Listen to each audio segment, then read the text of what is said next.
Welcome to Florida Auto Exchange Stadium. It is spring training 2013 from Dunedin, Florida.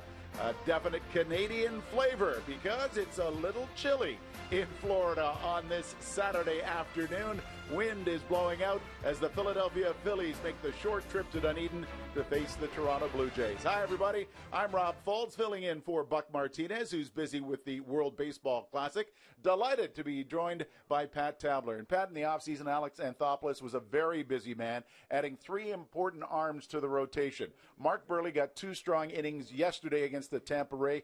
He looks good. We'll see the other 2 parts of that, 3-man trifecta, let's say, today, beginning with R.A. Dickey. Blue Jays wanted to build some depth, and they certainly have done that. And we get to see them this afternoon. R.A. Dickey scheduled to throw 3 innings or 45 pitches, whichever comes first. And Josh Johnson, the big hoss, he will throw 2 innings.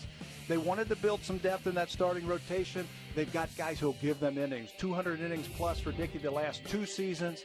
Josh Johnson, 130. That makes John Gibbons' job a lot easier with the bullpen. R.A. Dickey is a perfectionist. He's getting another time on the hill. What do you expect to see from him in this outing? I think with the environment, it's very windy this afternoon. I think that knuckleball is going to be dancing all over the place. Wasn't that good as last time out, making his second start. I think he's going to be fine this afternoon. We're looking forward to it. Let's join now the third member of our broadcast crew. He's at field level. Here's Arash Madani. Rob, tell you what, JP Arencibia was quite aware of how to track down R.A. Dickey in January after the trade brought the reigning Cy Young Award winner here to the Blue Jays. Arencibia and Dickey both off-season in Nashville. But for Arencibia to get that knuckleball down, that was unfamiliar territory and still remains a work in progress. It's just reps. I mean, that pitch is a tough pitch. I mean, the guys have caught him for 2-3 years. They still miss it. You know, it's one of those pitches. He throws one pitch and he won the Cy Young. So it's tough to hit. It's tough to catch. Do you see why he won the Cy Young now that you're catching him? I mean, yeah, when the ball comes in like a corkscrew, it's pretty tough. Amidst continued trade speculation throughout the offseason, it was Arencibia's name that continued to come up. Yesterday, he scoffed at it, called it comedy, that back early in the winter, Alex Anthopoulos phoned him and said he would be this team's #1 catcher. And now in the second month of March, JP Arencibia is exactly that, Rob. And no comedy today, Arash. Serious business as the knuckleballer R.A. Dickey goes to the hill for the Blue Jays against Cliff Lee for the Phillies. The first bet is next from Dunedin.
good. I look exactly the way you wish you could. I look good. I look good. Come on. I'm in love with a girl that I call old school. Sipping on my brandy, I'm feeling brand new. Got the feather in my hat because I'm just that cool. You peeping at my alligators bent kinda slow. I look good. I look good. I look exactly the way you wish you could. I look good. I look good. I look good. It's a good day for baseball. Florida Auto Exchange Stadium in Dunedin. And nearby in Clearwater, that's the home of the Philadelphia Phillies. They're visiting. But today they said thank you to Tom Cheek. That's Shirley Cheek White of the longtime broadcaster Tom Cheek, who is deservedly going into the Hall of Fame in Cooperstown as a Ford C. Frick winner. And it's great to see Shirley. And, of course, Tom Cheek will be remembered by millions of baseball fans. He was one of a kind. And it is expected to be a full house here for John Gibbons and his Blue Jays against the Philadelphia Phillies. Reason to smile as Gibby is back in charge of the Blue Jays. Let's take a look at the Philadelphia Phillies. Some new faces in the top third of the order. Ben Revere in center. Kevin France and Michael Young joining the Phillies. He'll be batting third. Ryan Howard trying to shake things up, batting fourth. Dominic Brown, Lance Nix, Carlos Ruiz. He'll be behind the plate. John Mayberry, the designated hitter, and Freddie Galvis is the shortstop. And they will be playing the Blue Jays with R.A. Dickey on the hill. Charlie Manuel's team is 3-3 with a tie this spring. No Chase Utley this afternoon, but this team can really hit. Charlie Manuel's got them rolling offensively this spring. That is the lineup that R.A. Dickey will face this afternoon as he takes the mound for his second start of the spring. The first that the people of Canada can watch the new ace of the Blue Jays. Dickey's got that knuckleball. His last time out felt like the wind was blowing in the wrong direction and was blowing it all over the place. This afternoon, the wind is blowing right into R.A. Dickey's face. So I think that's going to be very good for him. There are his numbers from last year, 20-6, of course, the Cy Young Award winner. He gives you innings, 200 innings his last two seasons to the mound. A little bit different style than the second pitcher we'll see this afternoon, Josh Johnson, but that knuckleball this afternoon should be fine. Talked to Pat Hankin today. He says he's just doing his normal thing, getting ready for the big league season. Defensively for the Blue Jays this afternoon, this is how they will line up. Melky Cabrera in left field, Rajay Davis in center field. Colby Rasmus still out a couple more days with that shoulder injury. Moises Sierra in right field. From third base to first base, Brett Laurie, Reyes, Bonifacio, Edwin Encarnacion gets the start at first base. J. Pierre and Sebia gets the job of catching R.A. Dickey this afternoon. And Jose Reyes, this is the fans again in Canada's first shot at watching him play, and he is an exciting player at shortstop. Very acrobatic, very athletic. He is a joy to watch play baseball. So Reyes and Bonifacio getting a chance to work up the middle. Reyes at short. Bonifacio is the second baseman. Bonifacio has been struggling a little bit with it as he's trying to really get himself comfortable at second. We'll see how it works today. Ben Revere steps in, the center fielder, hitting .375 this spring. First pitch from Dickey, and this ball game is underway. The thing about R.A. Dickey's knuckleball, a little bit different than the type that you saw in the past, like a Tim Wakefield where it floats. This one a little bit harder. Rips that into the seats. Now, Revere, an important pickup as they acquired him from Minnesota and hoping that he gives them a little jump at the top of the order. Yeah, they needed a center fielder when Shane Victorino was traded away, and they're hoping that Ben Revere is that guy. 6 for 16 this spring. Knuckleball and getting long and tall was R.A. Dickey. He handles the comebacker and is one down. And he works at that. Bob Stanley was telling me today that he was out here for 35 straight minutes working on PFP, pitcher's fielding practice, those comebackers, and it pays dividends the first batter of the afternoon. Very athletic move right there by R.A. Dickey to take away a hit from Ben Revere. Kevin Franson, the second baseman, hitting .333 this spring.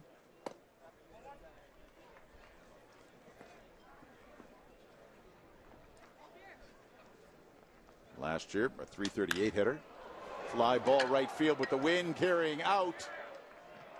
That is off the wall. Franson turns on his way to second. Throw comes in. He slides in safely. Sierra waited and waited. In fact, turned his back as if he thought it was going to fly. That's a double. Well, first thing you notice if you're a hitter when you come to the ballpark, what's the wind doing? And right now it is blowing straight out in right field. Anything that is hit with authority in right field is going to be off the wall or out of here. That time the knuckleball does it. Knuckle Franson stays right on it and lines it to right field. Sierra does a good job of decoying the runner, thinking that that ball was out. He's got a very strong arm in right field and had a play if the throw was on line. This one, hard hit to left center field. And watching this one, it is also off the wall. Scoring Franson, an RBI double for Michael Young. Very quickly jumping on it and using the fact that the ball will carry today. Back-to-back doubles turn into a run. This game has a chance of being a very high-scoring game with the way the wind is blowing out. Michael Young, he has seen R.A. Dickey in the past, not wasting any time. That one over the middle of the plate. And we've seen that for years and years. No stride swing by Michael Young to pick up the game's first run. Ryan Howard, the first baseman, with a man on second, one away, and a 1-0 lead for the Phillies.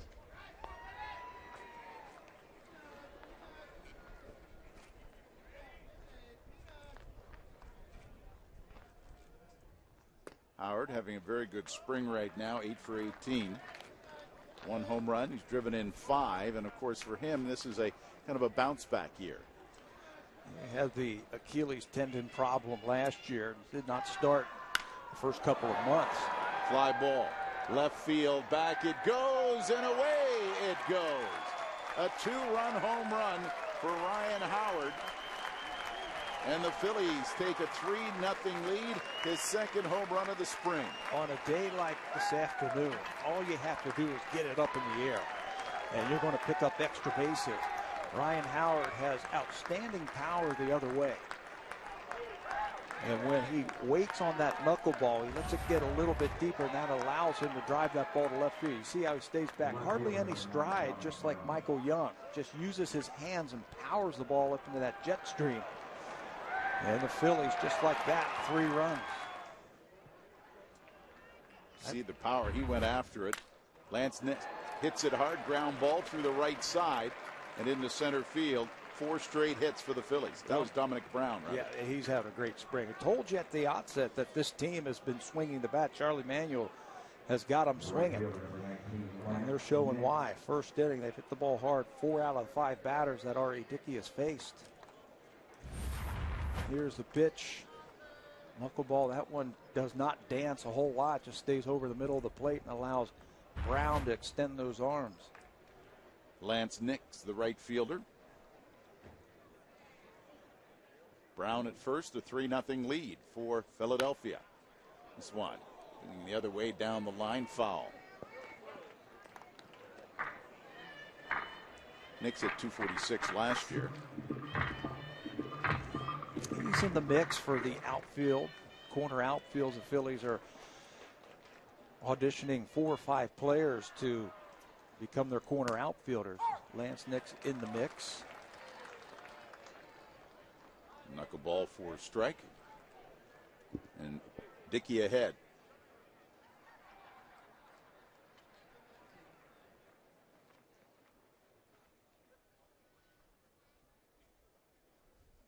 The 0-2 fouled back.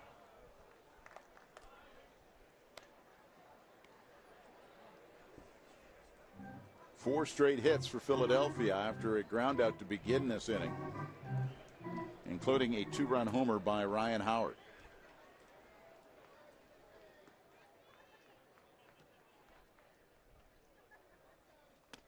Oh, 2 there for a called third strike as the knuckleball danced and caught the inside part of the plate. R.A. Dickey has the ability to throw 15, 20 straight knuckleballs, and then when you start to look for it, has that ability to slip that fastball. It's only about 84 miles an hour on the inside corner, and he'll do that to lefties. Watch how he freezes Nix here.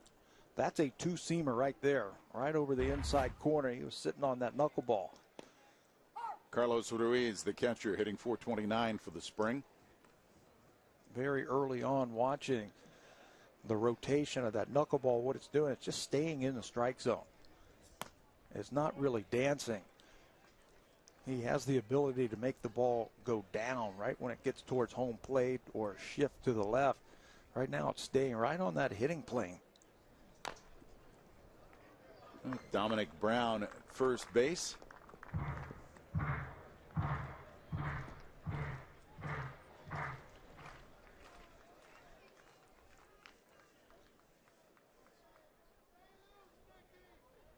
Well, we have to remember, too, throughout spring training, it's a process.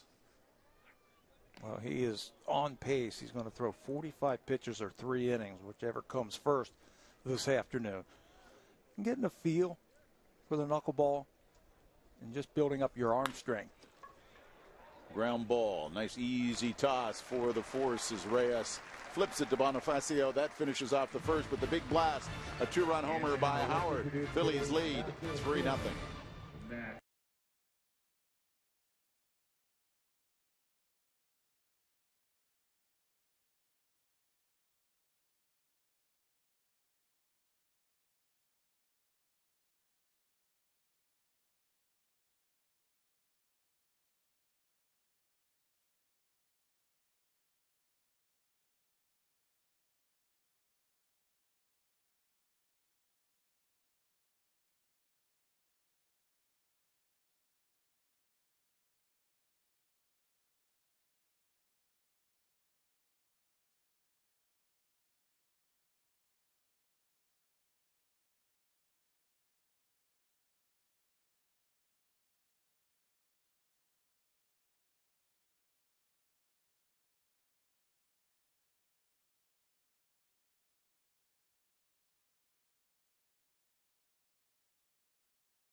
Well, hands out. Well, what do you do? 3-0. It's after the top of the first for John Gibbons and his Toronto Blue Jays. This is the lineup that he'll send to the field and to the plate. Jose Reyes, Rajay Davis, and Melky Cabrera, the top third of the order.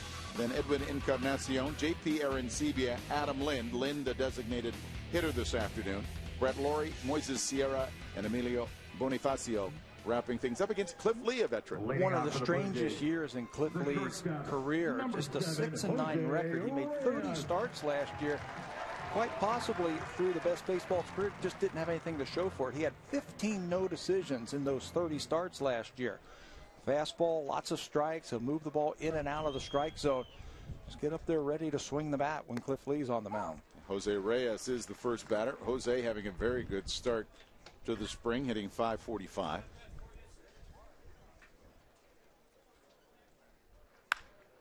Drives the ball to right field. It will drop in. Extra bases. Reyes circles. And then here comes the throw from right field. Nix doesn't get it in the time, and that's a double for Reyes. Very nicely done, and he was thinking 2 all the way. Yeah, as soon as he hit that ball, he was thinking about extra bases. As an outfielder, you've got to come up with that ball cleanly and make a perfect throw to get that type of speed like Jose Reyes. As soon as he hits it, he's thinking 2 extra bases, and just like that, he's in scoring position. And now Cliff Lee to face Rajay Davis. Davis showing bunt. He's hitting .250, 2 for 8 this spring. Numbers from last year with the Blue Jays.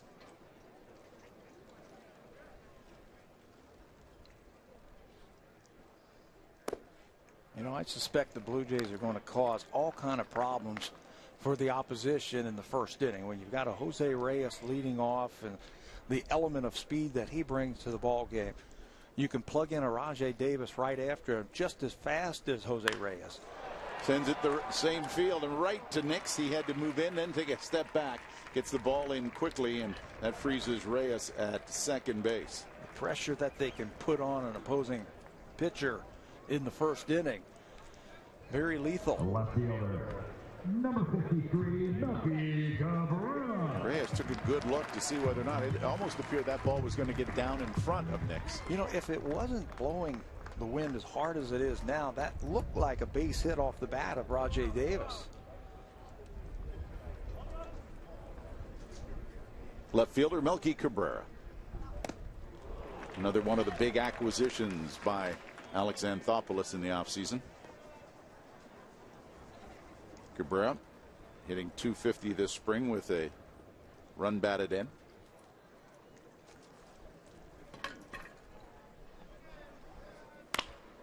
Cabrera sends it foul down the left field line. Got the attention of some Phillies down that line. Melky's timing is getting a little bit better. Each day you watch him hit from the right side or the left side, his timing is starting to come around. This is somebody who hit .346 last year.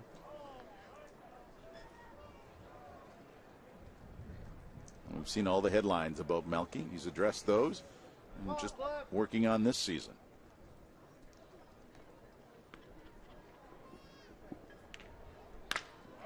Drives it into left center field. Back it goes. And they'll play it off the wall. This will bring Reyes around to score. Cabrera with an RBI double. They may dent the wall here in Dunedin. We might have to move him back after this afternoon's game. We were talking about the timing of Melky Cabrera, and I mean off of the off-speed pitch, off the breaking ball.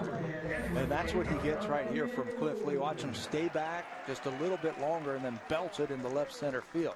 The hands come through quickly. It looked like it short hopped the wall out in left center field. First baseman Edwin Encarnacion now has something to work it with Cabrera at second base. So the Blue Jays responding quickly after the 3-run top of the first by the Phils. Telling you, a great day to be a hitter this afternoon here in Dunedin. And driving it into left field. Back it goes off the wall again. Cabrera will come around to score. That's an RBI single for Encarnacion. And it's now 3-2. Blue Jays just trailing by 1. Well, fasten your seatbelts. It could be bumpy. It could be a long afternoon for the pitchers.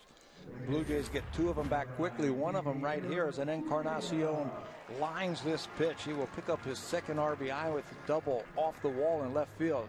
That looks like midseason form right there by Edwin Encarnacion. So he stands at first, has a little chat with Ryan Howard, bringing to the plate JP Arancibia.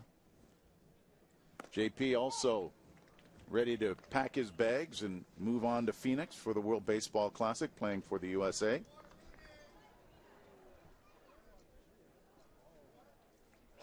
He's having a good spring, 385. I think that's going to be a great experience for JP Arancibia going out to the World Baseball Classic. Hanging around those great players out there. When you're around those type of all-star games, if you will, you start talking. This one is sky high into shallow left field, and reaching back was Brown to make the out. He had to get a little guidance from Galvis at short, actually, to spot the ball. Yeah, high sky this afternoon. But JP out in that World Baseball Classic goes out there and starts talking to some of the players. I think it just verifies him as a big leaguer, and I think it's going to be a very good experience for him.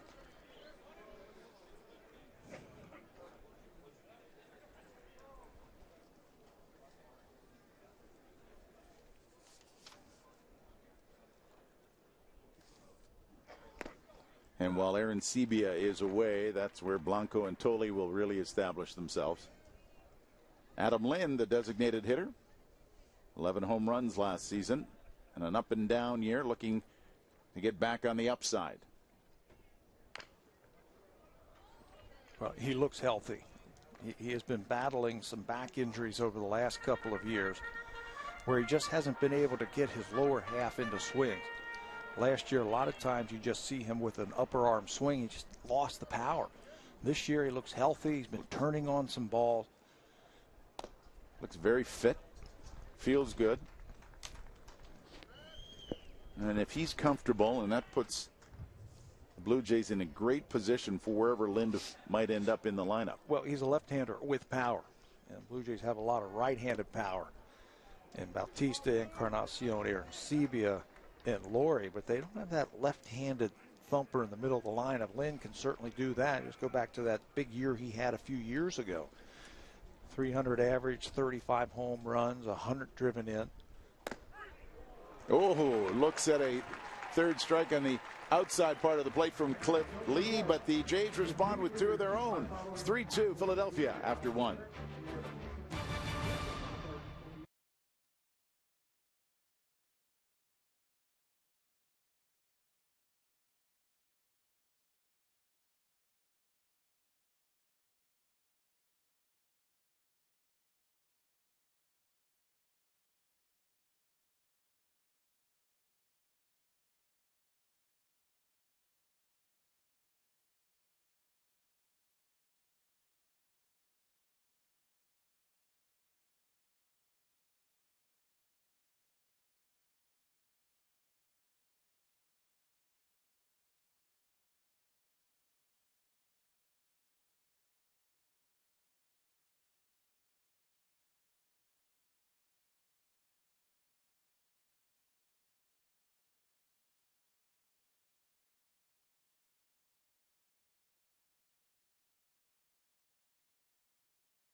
Welcome back to Dunedin. You know, J.P. Arencibia is catching R.A. Dickey today, but that likely won't be the case opening day at Rogers Center. See, Dickey is going to have his own personal catcher to catch that knuckleball, and it's likely going to be one of Josh Tolley or Henry Blanco, who have caught him in New York before. John Gibbons said today that the Blue Jays will appoint one of the two shortly after Dickey returns from the World Baseball Classic.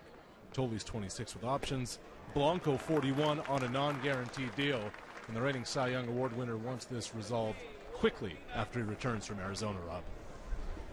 And there's Arencibia getting ready to give his best effort catching R.A. Dickey as Big John Mayberry, the designated hitter. Gets under it in shallow center field, running in. Nice try by Davis, but he's not able to make the catch as it hits the heel of his glove. That is normally a play that Rajay Davis can make in his sleep. Well, it wasn't hit that hard, and he came straight in on it. Got a good read on it. Watch him from our high center field. From center field, comes in hard. It's right there, and he just misses it. Phillies started things well as they were able to string together 4 straight hits, including a 2-run blast by Howard. Inside 4 strike to Freddie Galvis, the shortstop.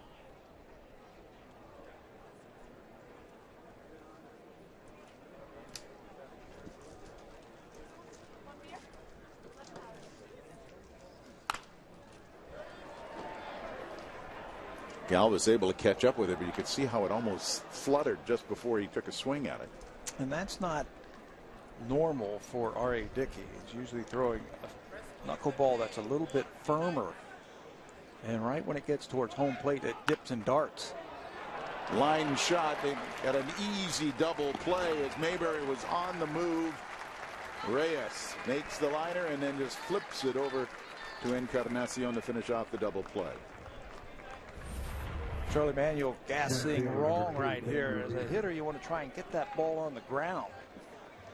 But Galvis with that inside-out swing, a soft liner to Reyes, and after that, it's easy.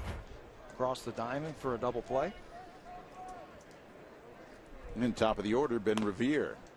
Grounded back to Dickey. They did make the call, and was Mayberry reached base on an error to Davis. Well, that's one thing that the Jays have been having some concerns with. Their defense, especially up the middle. Well, that one got a little outside.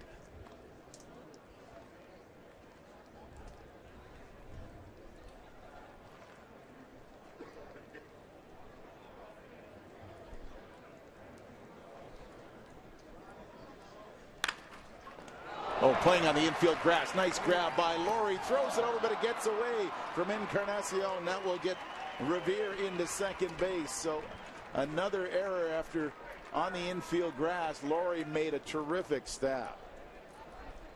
John Gibbons was talking after yesterday's ball game about his defense. He said, yeah, we are concerned. We are not catching the ball. We're giving the opposition more opportunities. First to play, a great play by Laurie at reaction, and that again is a ball that should be handled by the first baseman. It's not chest high, but it certainly is catchable by Encarnacion over first base, and it'll go as another error. E5. So Laurie takes the error as Kevin Franzen, who hit a double into right field, rattled off the wall first inning.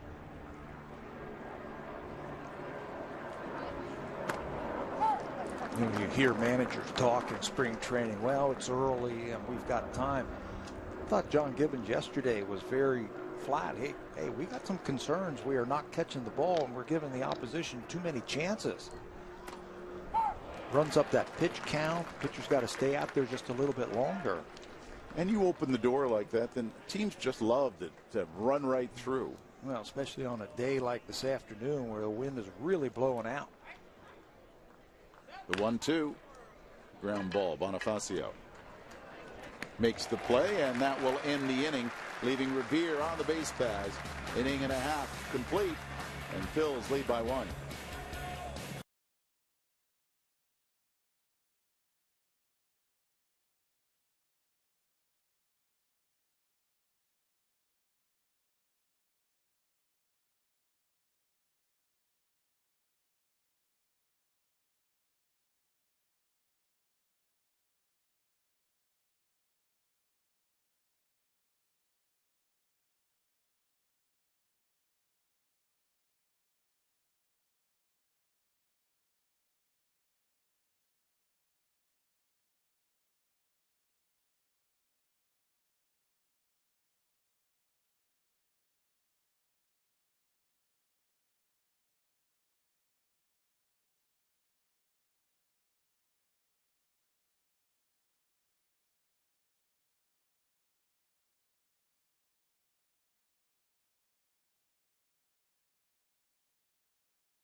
Bottom third of the order for the Blue Jays in the second, beginning with Brett Laurie, who's also packed his bags. He's part of Canada's Big Three headed to the World Baseball Classic. Laurie, Votto, and Morneau. That's not a bad trio at all. Canada will play Italy Friday at 2:30 Eastern on Sportsnet. And Laurie takes the first pitch from Cliff Lee. Yeah, they'll be packing the bags after today's ball game, the Blue Jays. Sending a lot of players out of here. You know, take a look at Canada. You've got a player like Brett Laurie, gives you everything he's got. Then you've got Joey Votto, Justin Morneau, a lot of leadership, great skills. Fly ball foul down the right field line. Will bounce into the crowd. It's got to be tough on the players to go through spring training for a couple of weeks and then almost take a time off, leave, go play that for about 10 days, the WBC, then come back in and then get back into the team mode with the team you're going to spend the summer with, especially for the Toronto Blue Jays. All the changes that they have made in the offseason, I think it's imperative that they get the team together and play together as a unit as they get closer to opening day. Full count. So do you like the Classic or not? Oh, I love it. I love it. It is tough, though, because you're trying to get some cohesiveness as a team, make some decisions, and then you lose some key parts. Well, especially again for the Blue Jays because of all the changes that they have made in the offseason. 13 new major league players on this roster for spring training. That's going to take some time getting used to.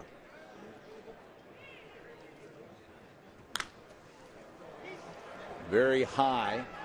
Right side. Everybody's deciding, and finally calling for it was Franson. And he makes the play. That's the first out of the second. Let's check in again with Arash Madani. Well, Rob, further to the Laurie WBC seg, I spoke with Brett at length yesterday and said we have a real short time to get this together. They fly tomorrow and they play the first game on Friday, but he is not happy with Russell Martin pulling out of Team Canada. Matter of fact, he told Mike Wilner of Sportsnet 590 The Fan, it's not right, it's weak.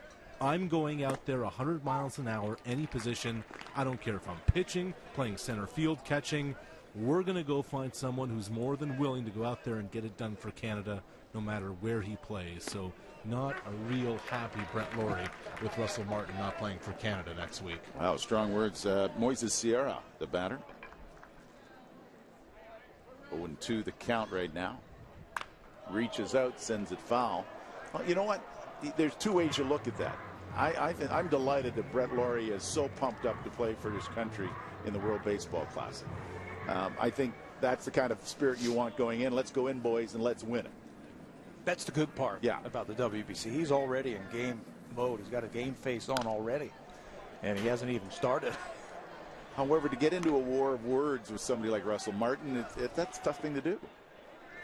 You know, unless he knows, you know, the specifics of why Russell Martin pulled out of it.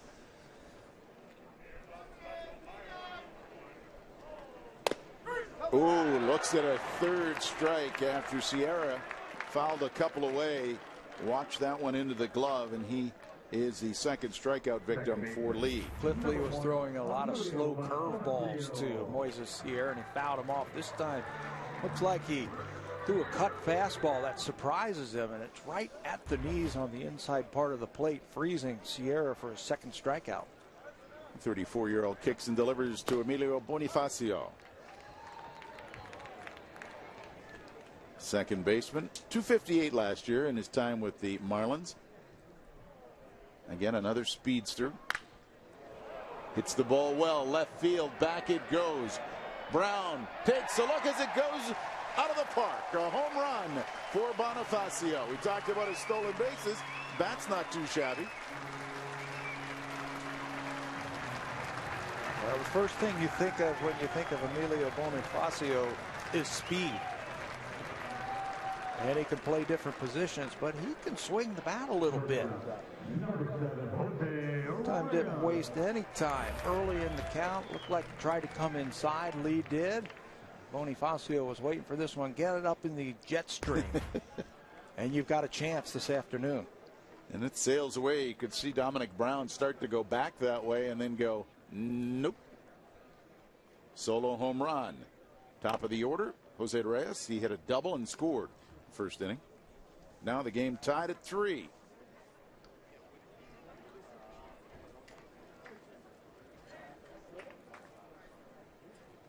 Reyes drives this in the left field. It will drop in for a base hit. So he is 2 for 2.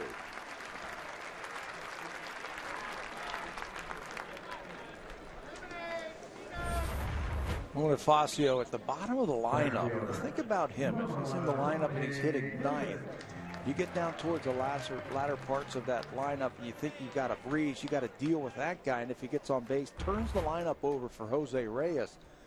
Just means so many RBI opportunities for the middle of that lineup. 5th hit for the Blue Jays. Well, that was why I mentioned the stolen base total, is that Bonifacio gets on and you've got an option, but he's got a little power there as he demonstrated. Rajay Davis looks at strike 1. You know, the thing about speed, it's not just stealing bases. It's going first to third. It's having the ability to score from first base on an extra base hit. Blue Jays have them up and down their lineup. Davis hits that to France and makes the easy play at second to force out. And that's it, but the game's tied on the home run.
We've been talking an awful lot about the World Baseball Classic, and there's action tonight on Sportsnet 1.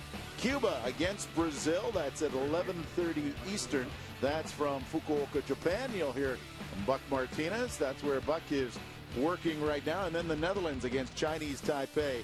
That goes Sunday at 1:30 a.m. And I know everybody's getting up early to watch that. That is from Taiwan and Taichung, the Intercontinental Stadium. So the World Baseball Classic underway, the first round of play. R.A. Dickey working into his third inning. Expected to work 3 innings, or he's got a pitch count.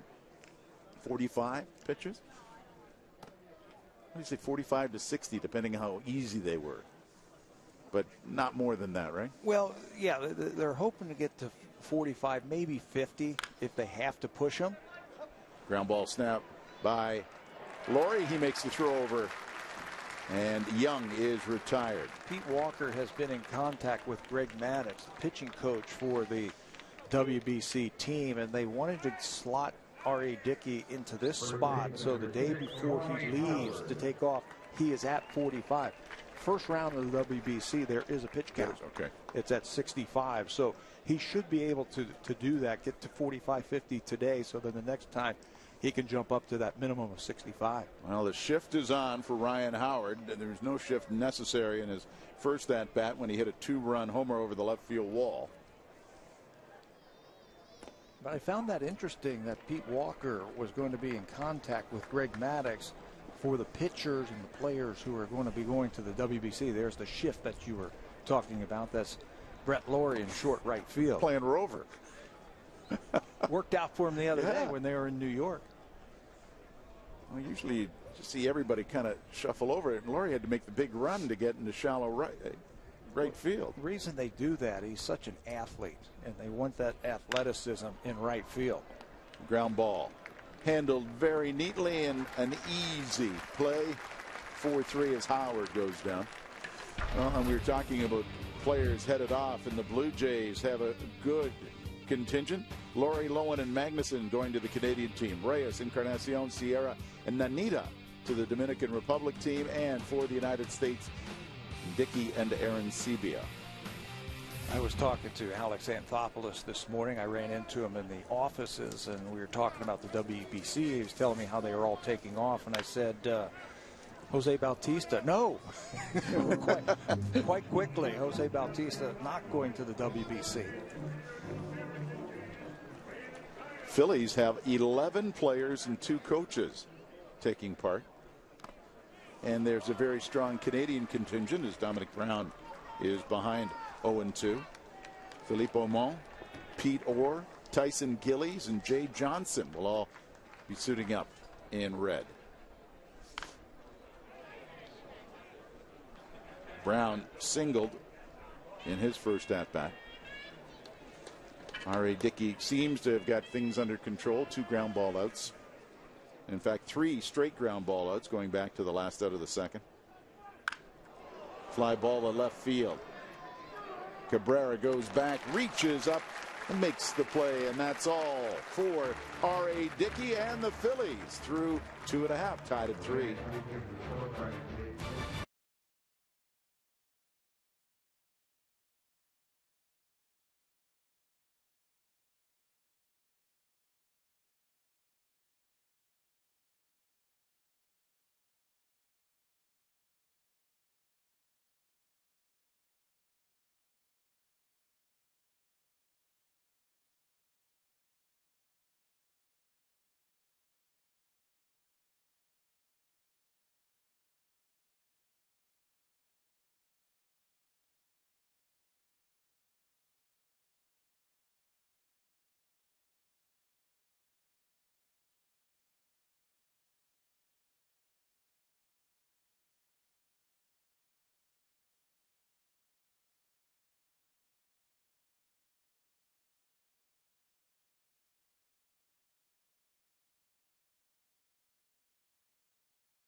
R.A. Dickey and John Gibbons with a brief chat after his very quick third inning of work.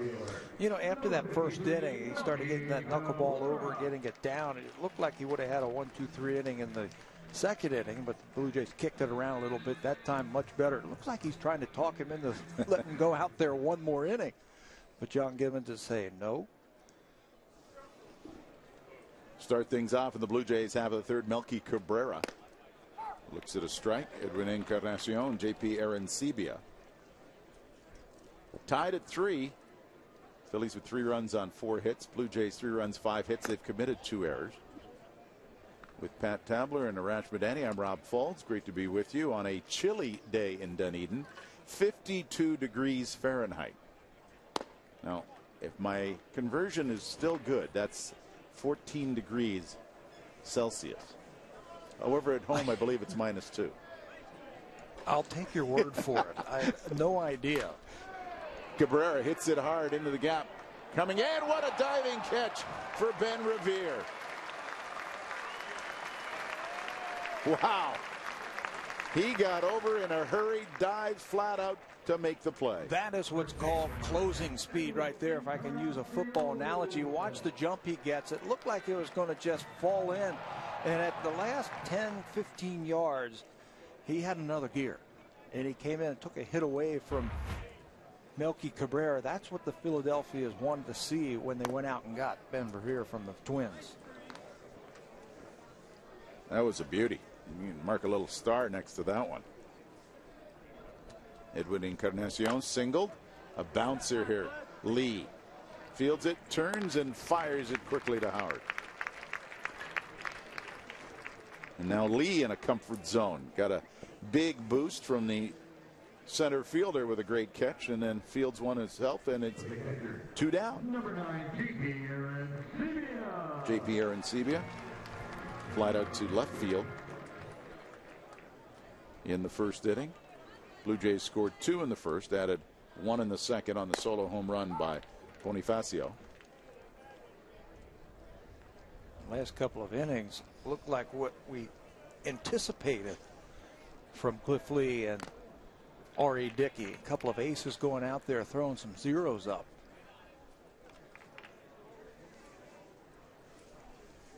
Yeah, he's one of the best in the National League.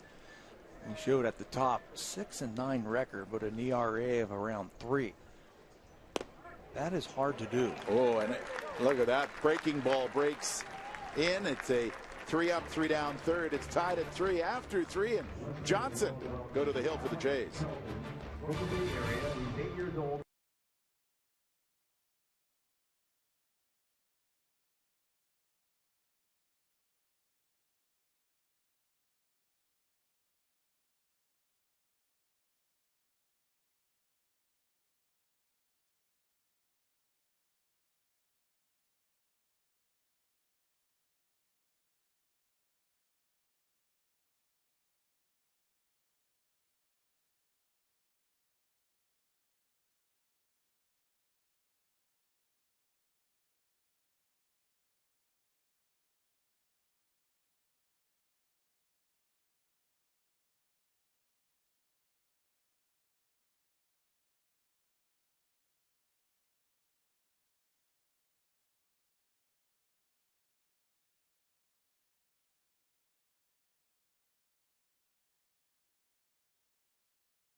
You can see a sprinkling of some Phillies hats in the crowd here in Dunedin. And tomorrow we'll expect to see some Blue Jay hats in Clearwater at Bright House Field as the Philadelphia Phillies play host to the Blue Jays. You can see it on Sportsnet at 1 o'clock.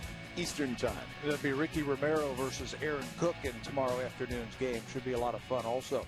New pitcher for the Toronto Blue Jays. We got a first look at R.A. Dickey. This is our first look at Josh Johnson.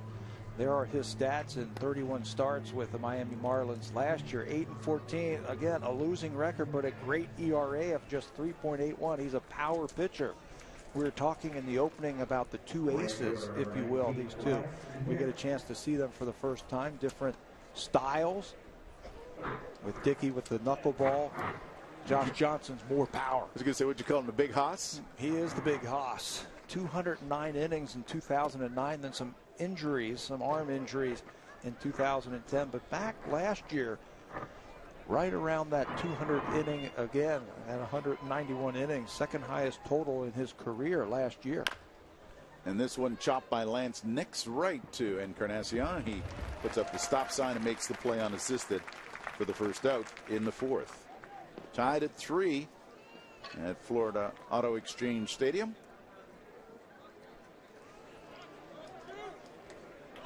When you get to this second week of camp, Tabby, and you start to see these pitchers, what do you want to see from them? Or what does a manager want to see from a pitching coach as they start to stretch it out? I think just a little bit better command. They've had their chance to go out there one or two times, get out there, the command. Some of the pitchers are working on things. They might be working on developing a curveball or a changeup just a little bit more. I know Sergio Santos says he's been working on a changeup to try and get that into his repertoire a little bit more with the power. But I think command is the big issue. Can you take that fastball and place it where you want to? Carlos Ruiz, 2 balls, 1 strike from Johnson. Fielder's choice, his first at bat. That ended the first inning.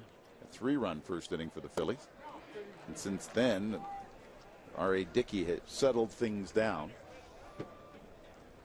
and allowed his team a chance to get right back into it. Different styles. So if you're a hitter this afternoon and you face R.A. Dickey with that floating knuckleball, now you've got to come in and face a guy who can bring it up there like Josh Johnson can at 95, 96 miles an hour. You're going to have to turn it up a notch. He's gone 90 miles. That pitch was 92. I guess, too, and we take a look of a series when you go into a city for 3 games. If you see R.A. Dickey than Josh Johnson, that can throw hitters for a loop. Then you throw in Mark Burley, and that is the plan. Big fly ball left field. Ruiz takes an easy trot. That's a solo home run. And you can hear the Phillies fans, "Roo." That's not boo, that's roo. Well, you asked me during this at bat about what you want to start to see the second week of spring games from your starting pitching. And we were talking about command of the fastball.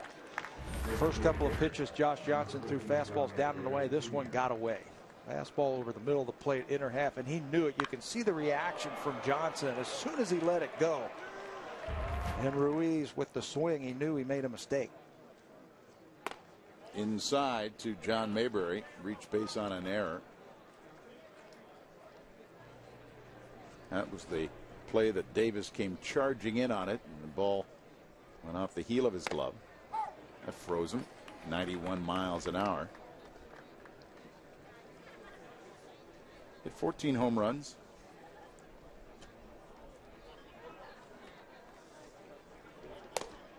He is one of those players, John Mayberry, who we were talking about in the mix for one of the outfield corner positions. And Charlie Manuel had a talk with him the other day and say, hey, all I want you to do is go out there and play the game hard. Your talent will come out.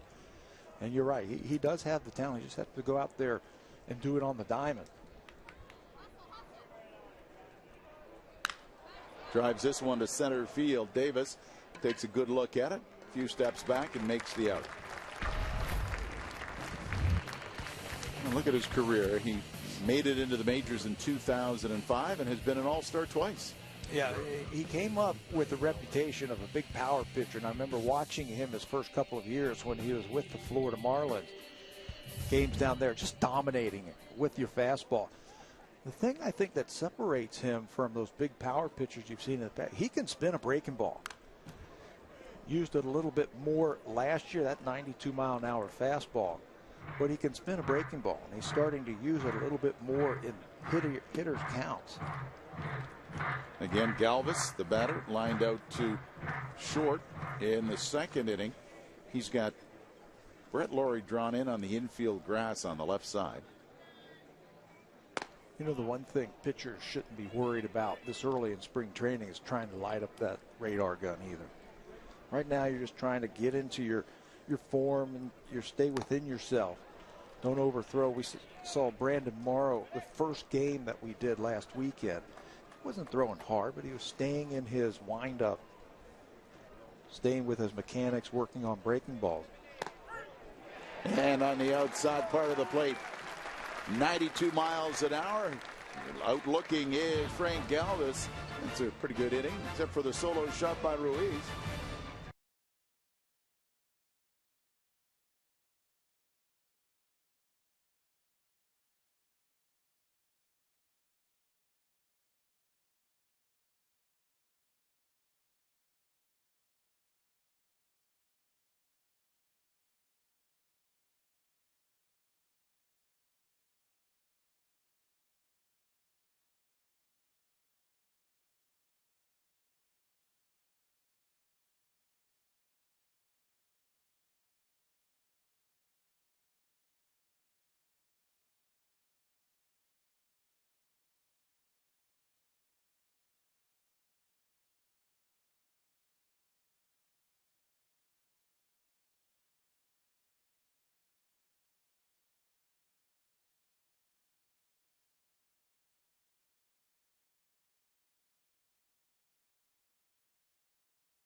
Couple of things you look forward to: the start of spring training, start of Grapefruit League season, and then the start of the season. The Blue Jays opening week presented by Honda. Blue Jays against the Cleveland Indians April 2nd through the 4th. Opening night is sold out, but get ready. John Farrell and the Boston Red Sox come to town April 5th through the 7th. 416-341-1234 for ticket information. BlueJays.com, where to go to most Rogers Plus locations. It's always a great week. A new man on the mound for the Phillies. This is Tyler Cloy. In 2012 with the Phillies, he made 6 starts. He was a former 18th round draft pick back in 2008 for the Phillies. 22 starts last season at Lehigh Valley. That's a AAA affiliate for the Philadelphia Phillies. Got 4 above average pitches. Cuts his fastball a little bit, average curveball. The only thing missing from his pitching arsenal is that put away power pitch. Got to be very fine with his command to be effective. Adam Lynn, Brett Laurie, and Moises Sierra to face Cloyd in the bottom of the 4th. Tied for a moment until the solo home run by Ruiz in the top of the 4th inning to give the Phillies a 4-3 lead, and a base hit by Lind into right field. That's a good sign right there. Adam Lynn pulling pitches that are on the inner half. Just didn't seem like he was able to pull the ball with authority last year. He'd take that ball on the inside part of the plate and shoot it to left field. That's a good sign to be able to get out there, get the head of the bat out there and pull it. Brett Laurie now at the plate. Popped up to second base, his first at bat. Pleased to be joined right now by R.A. Dickey after 3 innings of work. R.A., thanks for joining us. You're welcome. Tell me about your 3 innings as you get ready to pack your bags and head out of town. Well, you know, it was a tough win today in the sense that if you got a ball up in the air, it was going somewhere. But at the same time, I felt pretty good. You know, I'm at this point in spring, I mean, we've got a month until opening day, so I'm much more worried about my strike percentages, my mechanics, am I throwing my pitch for strikes, things like that. So I was pretty pleased today with the way it was coming out of my hand. All right, you were talking about the wind. What type of effect can that have on your baseball on an afternoon like today? Well, it's pretty. Most of the time, it's inconsequential, unless it's blowing hard from your back into home plate, and then it will push. It will push a knuckleball to the plate before it has a chance to really break, and get mishit, or usually they swing and miss it some, but you lose that sometimes when you got a hard wind at your back. Today actually is not a bad wind. It's in your face, so it's playing with the seams of the baseball a little bit, and had some really good late movement today, and I was pleased for the most part. Yeah, once you got through that first inning, it really just settled down. You seemed to catch your mechanics, and maybe you threw the hitters off their mark.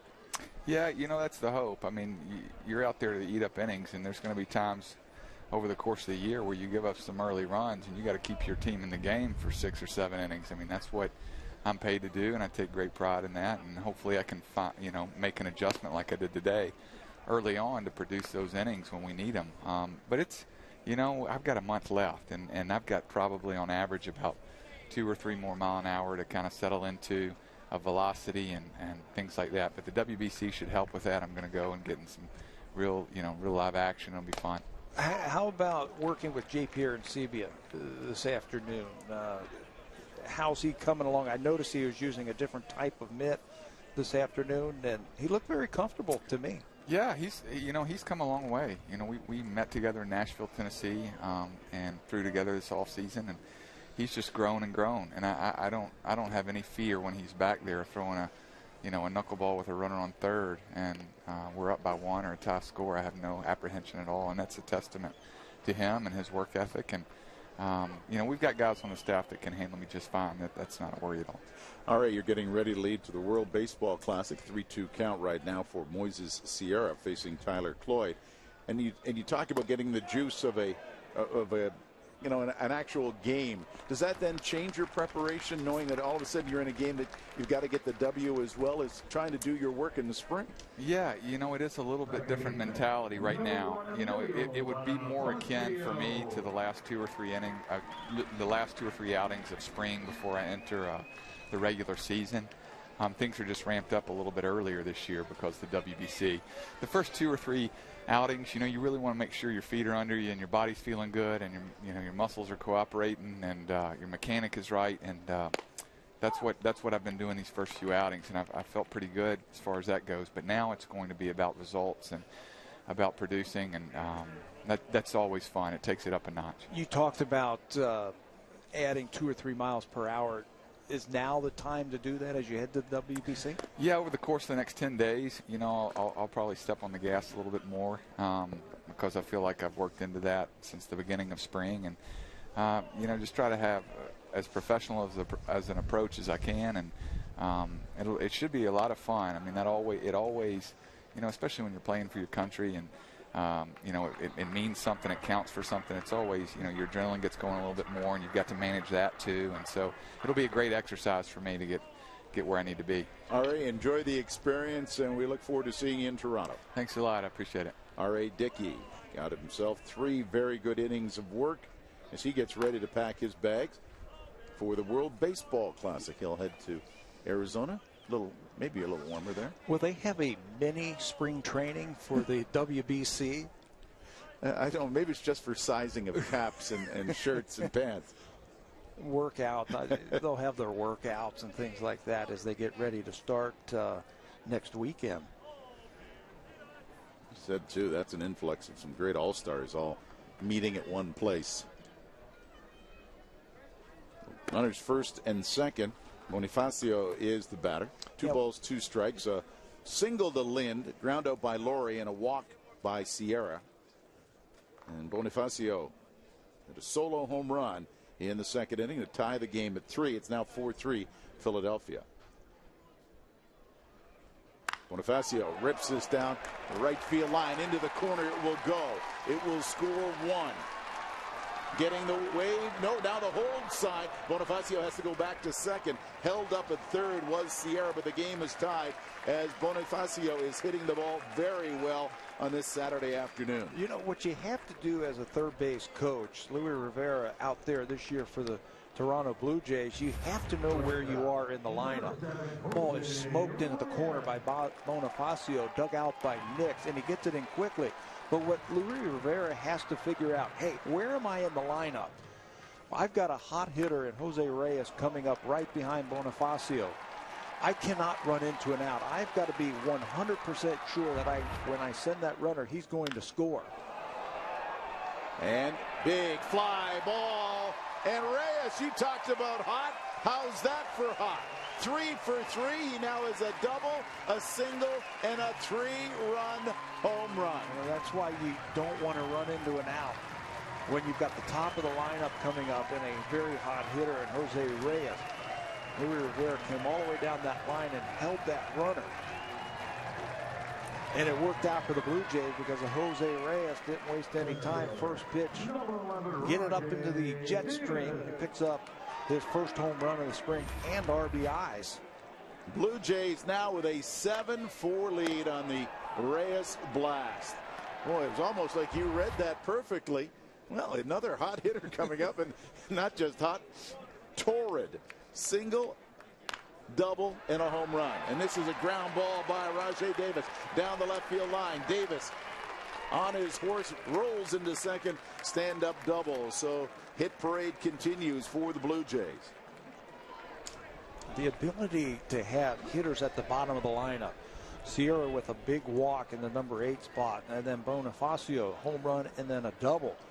Turns that lineup over, gives RBI opportunities to the top of the lineup when you add the factor of speed in there, and Reyes, and now Rajai Davis at third base. A lot of RBI opportunities for the middle of that lineup.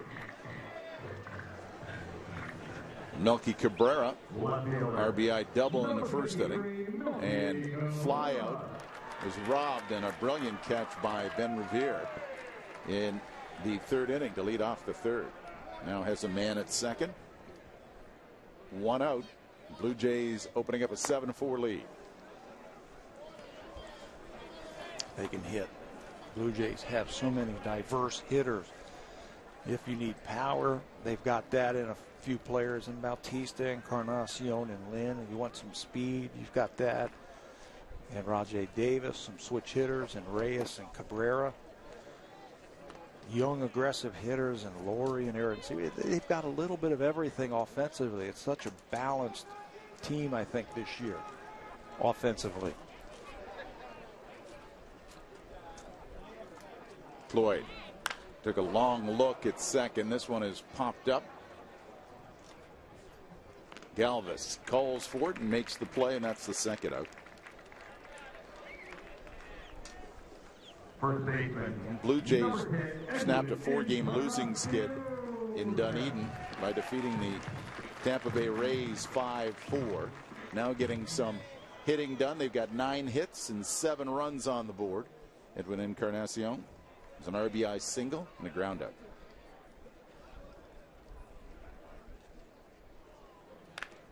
And that coming off the 1-0 victory in Tampa against the Yankees. So they played well on the road. They were having a bit of a problem here at Florida Auto Exchange Stadium.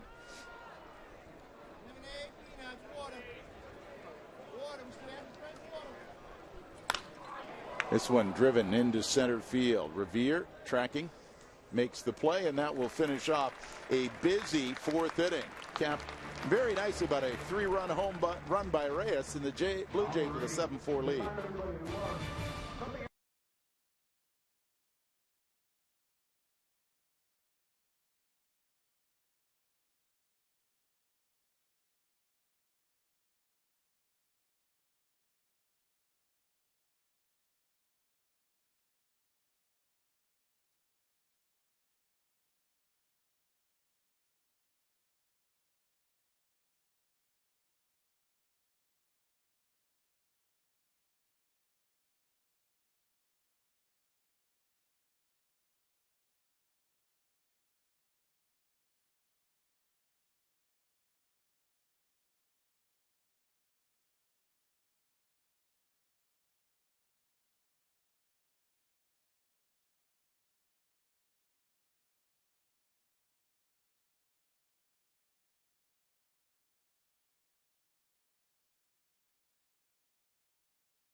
Special days to keep in mind for this season. Bobblehead days. Edwin Encarnacion Sunday, April 21st against the Yankees. JP Arencibia's head will be bobbling on Sunday, July 7th against the Minnesota Twins. And don't forget Brett Laurie. Well, I think his whole body bobbles. He goes, right?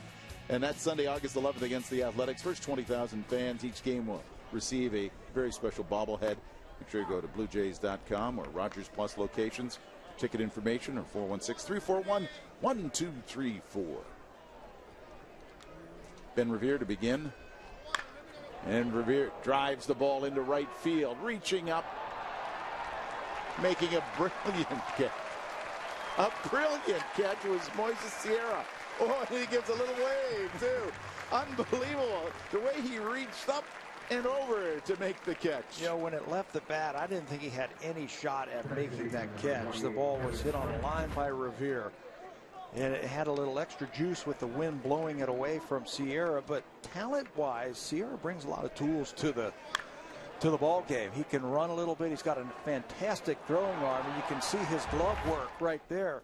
Outstanding catch by Sierra and right. And when he reached back and started to do that stutter step, was almost as if, oh, I didn't get it, and then had to turn around to show everybody to make sure. First out, a very nice one by Moises Sierra.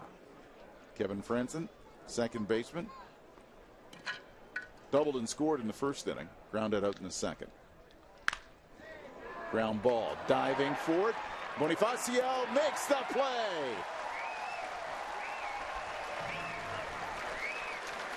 Throwing some stars all over our scorecard this afternoon. Josh Johnson is loving the defense behind him right now. First Moises Sierra, and then Bonifacio at second base. Watch the range. Nothing wrong with that. Lots of range.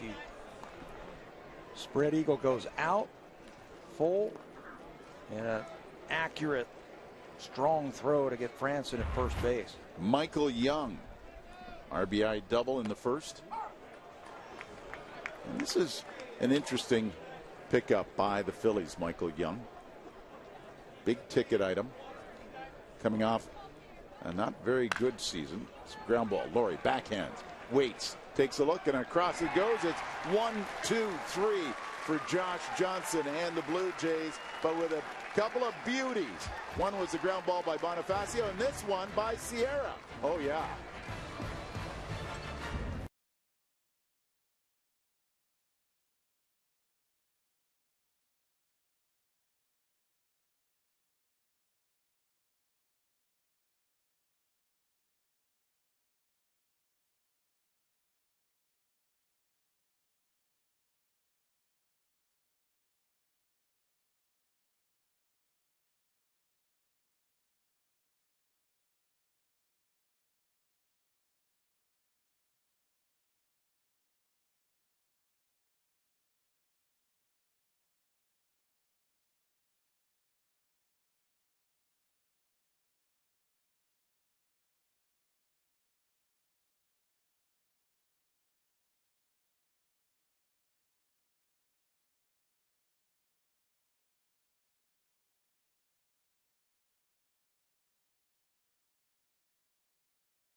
Yeah, if you are a baseball fan, you can get ready for it with MLB.tv.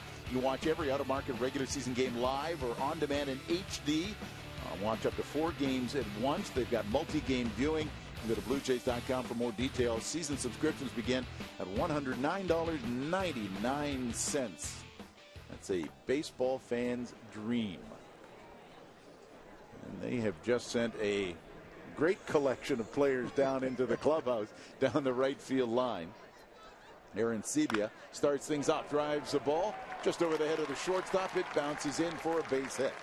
So Aaron Sebia, likely in his last at-bat before he has to go pack his bags, gets a single. Pitch from Cloyd. Looked like a cut fastball, a little bit above average cut fastball, but it stays in the middle of the plate, and Aaron Sebia is starting to swing the hot bat. Came into this game at 385, and he's had a nice afternoon. Lind and Laurie to follow Aaron Sebia. Adam Lind called out on strikes in the first, had a single and scored a run in the fourth. That was the 4-run fourth inning by the Blue Jays. That gave them the 7-4 lead. Jays have done it on 10 hits, committed 2 errors. Phillies 4 runs on 5 hits.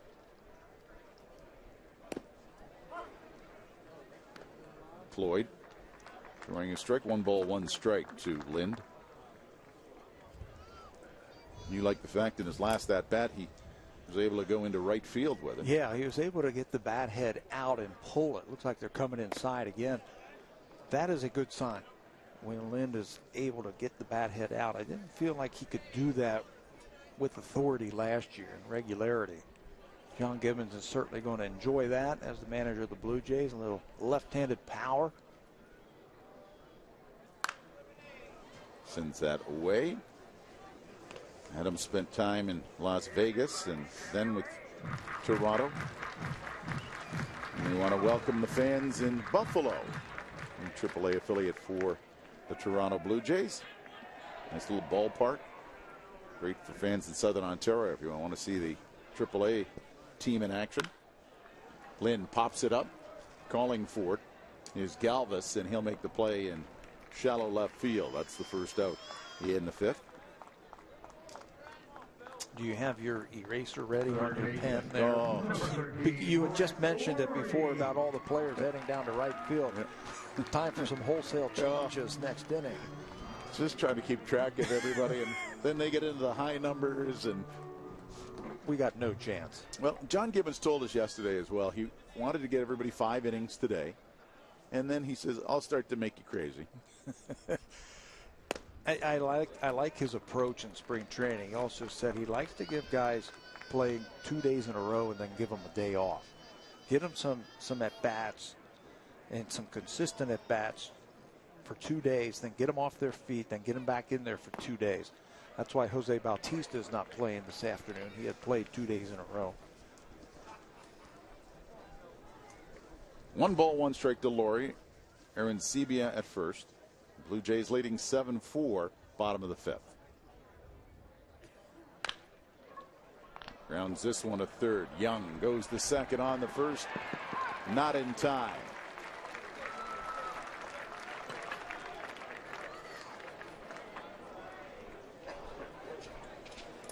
So 2 out, Laurie at first. To double up Brett Laurie, it almost has to be a one-hopper to the third baseman's left. Anytime he's got to back up on it like that, to go around the horn, you're not going to be able to get Laurie. It just runs too well. And he was almost a stride way well ahead, too. Moises Sierra is the batter. Trying to get the starters.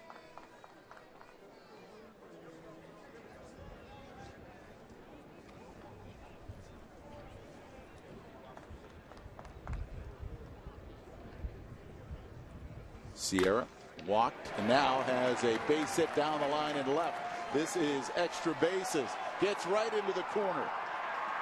Runner has been waved and will score. Blue Jays will go ahead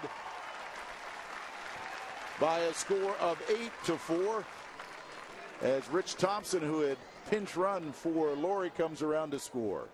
You know, we talked about Sierra just last inning, about his tools that he brings to the game. We saw his glove. We've seen his arm. He can swing it a little bit also. Had a little time with the Blue Jays last year. Flashed some power. This time right down the line between Young and the bag. Extra bases and brings the pinch runner around Thompson. That was Ryan Schimpf, Ryan, the infielder. Ryan Schimpf wearing 68. Coming around to score.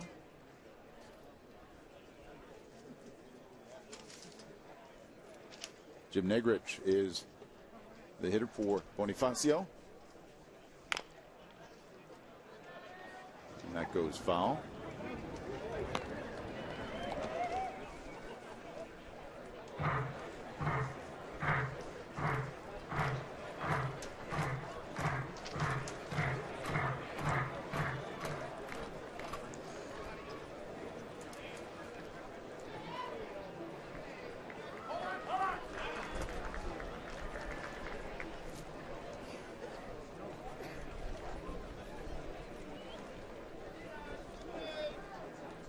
Sierra at second after the RBI double. Negrich looks at a pitch away from Tyler Cloyd. Cloyd has given up 5 runs in his time on the hill.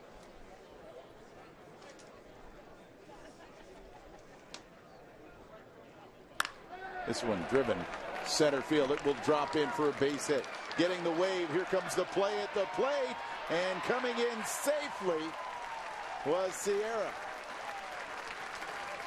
I think he gave a little call of his own, too, as he was able to slide in. The ball took a funny bounce. The Blue Jays add another. It's 9-4. Showing off just a little bit.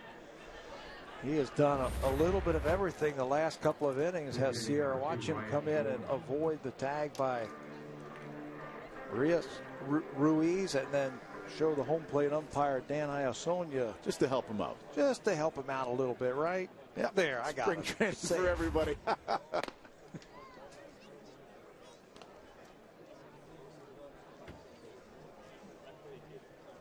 Ryan Goins for Jose Reyes, top of the order.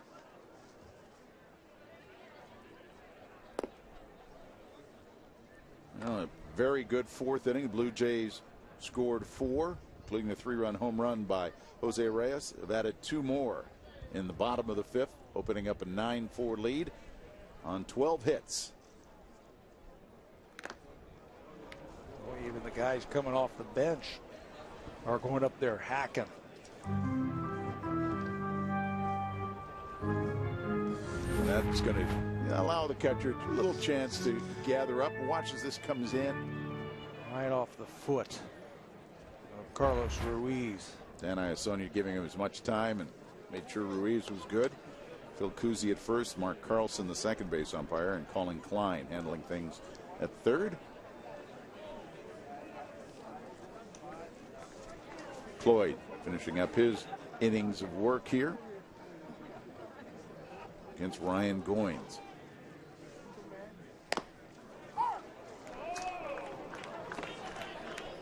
Took a little while to make the call. 2 balls, 2 strikes, 2 away, and a man on first.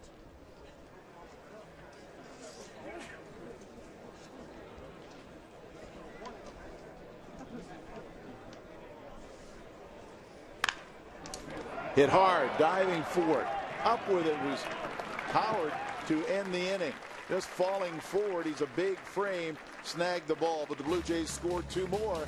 Have a 9-4 lead after 5.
Welcome back to Dunedin, and after R.A. Dickey and Josh Johnson, the new man on the hill is Steve Delabar. Delabar has gotten off to a little bit of a slow start here in the spring. There are his numbers from last year: 61 games after he came over from the Seattle Mariners in a trade, 4-3 record, 382 earned run average, 66 innings pitched, 92 strikeouts for Steve Delabar. He does it with a good fastball and a devastating split finger fastball.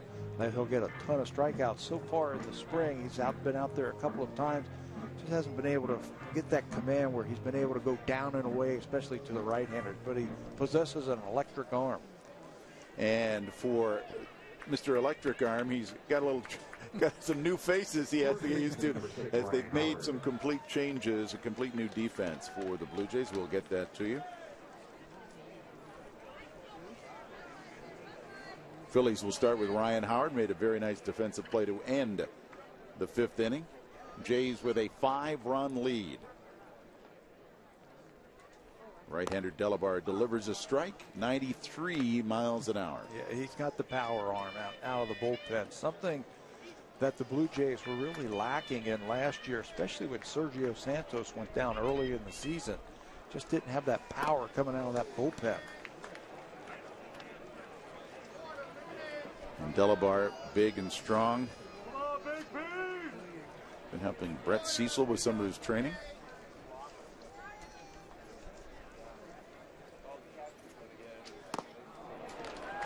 And a very nice way to start his first inning of work with a strikeout of Ryan Howard. Just his second strikeout of the spring. Goes right after Ryan Howard. You can expand that strike zone. Once you get to 2 strikes against a slugger like Ryan Howard, Delabar picks up the K. And Josh Tolley is behind the plate, catching Delabar. Luis Jimenez at first, Negrich at second, Goins at short, Schimpf at third, Anita, Langerhans, and Lowen in the outfield. There are all the changes that you were just talking about. Wholesale changes.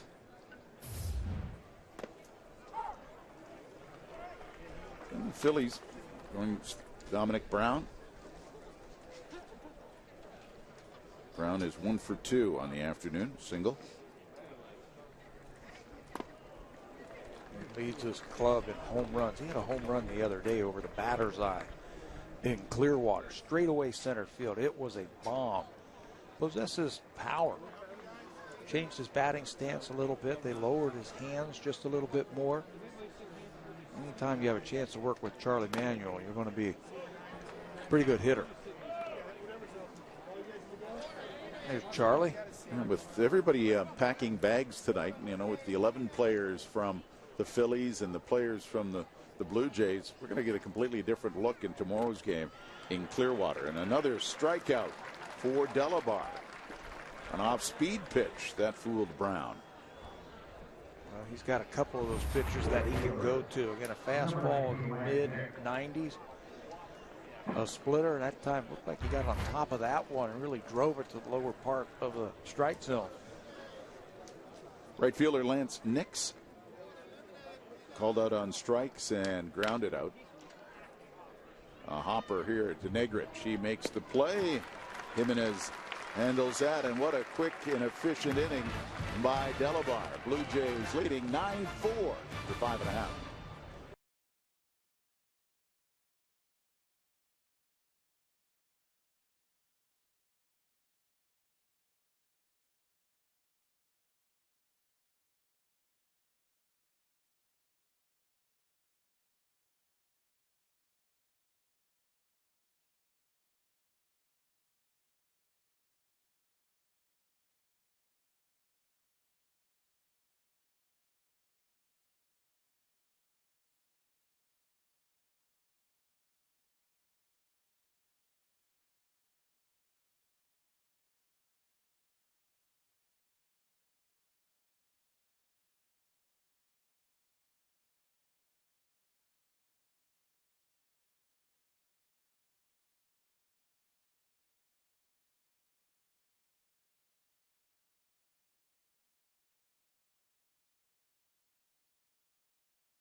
jshop.ca has everything you need to get ready for the 2013 season. It's got the largest online selection of authentic Blue Jays caps, t-shirts, jerseys, and much more. You got a real good look at their spring training ball caps. Visit jshop.ca or call 1-877-JAYS-SHOP for more information. New man on the mound for the Phillies. They're going with Michael Stutz. Stutz has been a big leaguer. He was hurt last year. Just 6 games last year for the Phillies. No record. He had a right shoulder problem. Fastball, sinker, slider, a little bit of a curveball, a little bit of a changeup. Swing man that Charlie Manuel can use out of the bullpen if he needs him to start just a little bit. Doesn't overpower you, although he's averaging about 8 strikeouts per 9 innings. He will be the 3rd pitcher of the afternoon for the Philadelphia Phillies. He follows Lee and Cloyd to the mound. A lot of changes also again for the Phillies as we get ready to start the bottom of the 6th inning. And now we will see Adam Lowen, the right fielder, starting things off in the bottom of the 6th.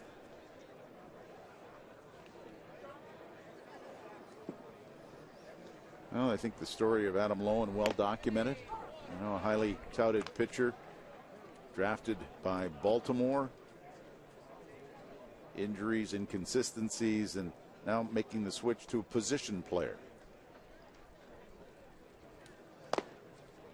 And he will be headed off to join Team Canada for the World Baseball Classic.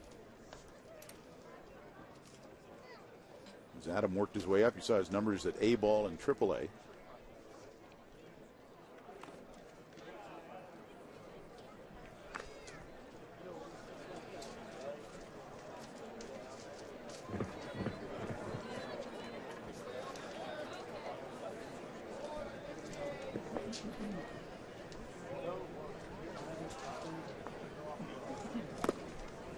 That one in the dirt.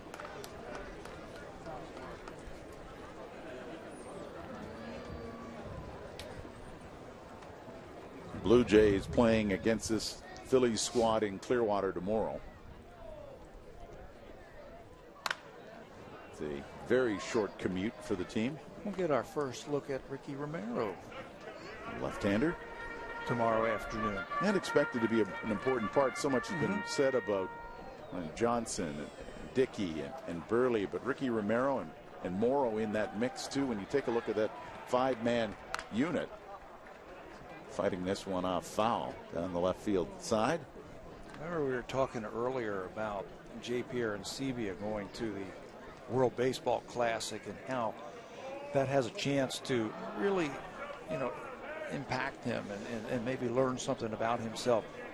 Ricky Romero being around Josh Johnson and R.A. Dickey and Mark Burley, I think can have the same type of effect on a pitcher like Romero.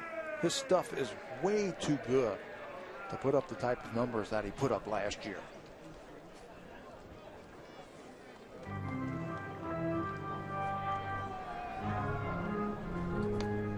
Lowen taking his time. He had to come back to the pine tar rag.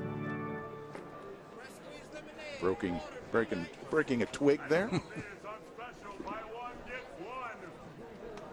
9-4 the score. Bottom of the 6th inning. Fly ball into left field. Brown, a couple of paces in and makes the play. Let's check in again with Arash Madani. Rob, John Gibbons took Colby Rasmus out of the Blue Jays spring training game Wednesday against the Astros, and Rasmus actually won't return until Tuesday because of discomfort in his right shoulder. Now, if this were a regular season game, Rasmus would play, but it makes no sense now, Gibbons said. Rasmus actually hit a wall late last season, if you remember, and the less is more theory is being used by the Blue Jays. Rests now, hoping for a payoff later in the year, Rob and Pat. Not a bad philosophy to have, and it is only spring training as opposed to being in the heat of a pennant race in the middle of the season. Ryan Langerhans is the batter. I ran into Colby at the clubhouse today and asked him how he was doing. I wanted to know how he hurt it first. He said last week he took a swing in the cage and extended his arm and felt something in his shoulder, you know, injured. Just not right. Yeah, something wasn't right. It didn't feel like he pulled something, or he didn't feel like he broke something. It just didn't feel right. Came out. Feels like he'll be okay by Tuesday. And I asked him, what do you think? He says, right now I'm day to day. I could play if I had to, but I want to make sure it's completely healed before I go back out there, which is the right thing to do. 1 ball, 2 strikes to Langerhans.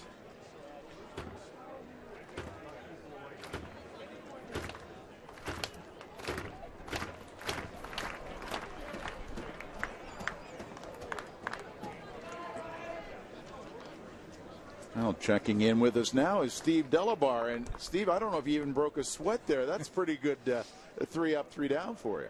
Yeah, jogging in, I broke a sweat. That's where you got it. How'd you feel out there today? I felt good, and part of it had to do with my preparation today. I've been coming in the 3rd inning, and it kind of sneaks up on me. But, today I was able to prepare myself mentally to get in there today. And what's the difference then? If you're coming in so early, as you said earlier, now a little later in the ball game, where you'll normally probably be slotted in? Or a little later. Just the whole the prep that you have to get into it. Obviously, your body's going to be feeling good once you come in the game, but coming in the 3rd inning, typically you got to get everything right as far as your mind. There might be some jokes and stuff going down there, and you kind of got to put yourself aside from all that and get your mind right. Steve, I think you're a very valuable guy to that bullpen because you can pitch, in the 7th inning if they need you. You can set up because you've got the power and you've got the closing ability. What has John Gibbons and the Blue Jays told you heading into this season? Just be ready. They haven't pinpointed an inning or anything like that. They just said be ready from the 5th inning on. Well, that's my mindset. They haven't locked anything down, but my mindset is to just go in and be ready. And pay attention to the game, and starter gets into trouble, just be ready there if they need me. Well, your workout regimen is well documented, and you look like you've come to camp in terrific shape. I appreciate it. The throwing program definitely has my arm in shape. I owe all my preparation to that. As far as my arm speed, arm strength, everything going into it, it feels great. Well, you can get some more sweating going on a little later. You still have your running to do. Yeah, I got to go get my workout in, and I'll be done for the day. I have to ask you before we let you go there, the 2nd strikeout to Brown, what was that last pitch you threw him? Slider, and that's another pitch that I've been working on, trying to get another look for those guys. And I haven't even faced these guys before, but it's just to get the confidence to throw that pitch in any situation, especially in a 2-strike count. It might be a pitch that I'll rely on later. Man, it certainly slipped off the table. Thanks for joining us, and get your work in. Good to see you. Thanks for having me, guys. Steve Delabar did a very nice job in his time. We didn't see him very long. We saw him longer here talking to him now than he did in his inning of work. I think that's exactly how he would like it. Get in and get out. He looked very sharp. He used his fastball. That last pitch, that's why I had to ask him. It didn't look like his normal strikeout pitch, the split finger. Got on top of that one, threw a nice slider to him. Luis Jimenez with a broken bat single through the right side, and that leads to Josh Tolley now catching. Well, he can be such a valuable player for the Blue Jays in that bullpen. And he's strong. And again, there's a different look that you come in. He comes in, as you said, he can muscle, and then he's got, well, if the slider works like that, he's going to cause a lot of problems. Well, it just gives him a little bit more depth at the back end of that bullpen. There are right now some question marks at the back end of the bullpen as spring training is in its 2nd week. Is Casey Jansen going to be healthy? Sergio Santos, is he going to be able to come back healthy? He certainly looks like it. He's been throwing like he did a couple of years ago. But you've got Steve Delabar right there. If either one of those guys. So some decisions for Pete Walker and John Gibbons to think about. We're taking a serious cut at that was Tolley. But those are good options to have. Have those type of guys that you can have to make decisions on. Darren Oliver certainly looked sharp yesterday, didn't he? Again, and there was so quick, he probably took more time walking back to the clubhouse than his time on the hill, because he just sauntered down the right field line back, just got my work in. I heard Pat Henkin, and they were doing some pickoff moves. earlier today when I came to the ballpark, and you could hear Pat giving Darren Oliver some good-natured ribbing down into the corner right field. Jimenez goes to second, now getting the wave at third, and bangs off with the leg. And it is going to score a run as Big Luis Jimenez can feel it all as he scores from first base. Blue Jays, double numbers as Tolle drives them home. They're going to have to call timeout so he can get some oxygen. The big man came all the way around. That ball was hit hard by Tolle in the right field. Off-speed pitch, and he pulls the ball into the corner. Remember earlier we were talking about knowing where you are in the lineup and taking a chance possibly with 2 outs. This time Luis Rivera is going to take a chance with Luis Jimenez. There isn't going to be a throw, but he came all the way around from first. His ground ball to short, and he will be the third out of the 6th inning. The Blue Jays score another and have a 10-4 lead over the Philadelphia Phillies.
A busy April for the Toronto Blue Jays. They face the Cleveland Indians, their home opener, April 2nd through the 4th. And the Boston Red Sox come to town April 5th through 7th. The White Sox, 15th through the 18th of April.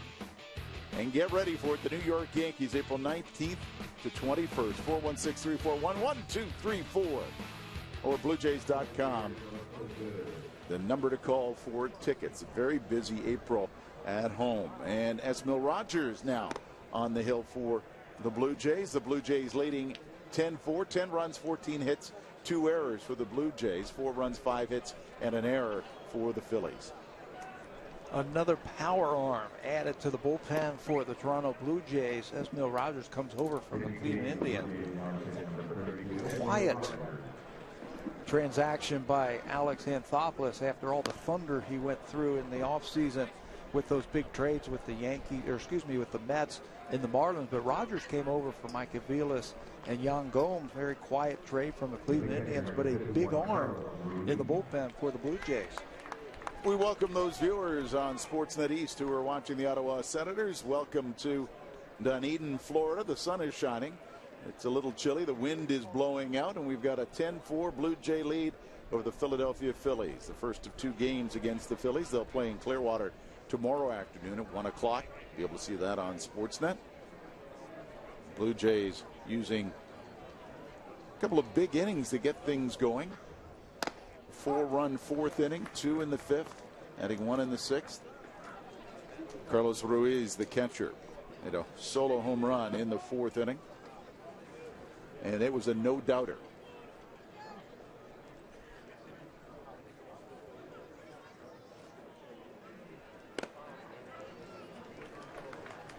.87 miles an hour there for a strike, and Rogers is ahead. 87-mile-an-hour breaking ball. He's got a good slider and a good curveball. It's a strikeout pitch that he will use. Got a very live arm. Averages about a strikeout per inning pitched in his career.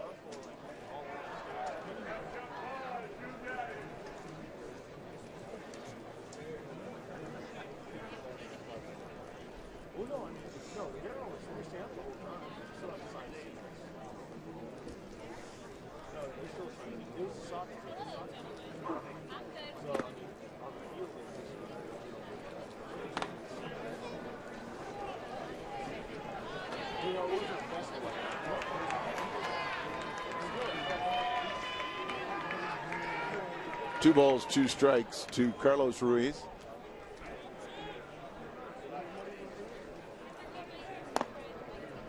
Rogers delivers low, counts full.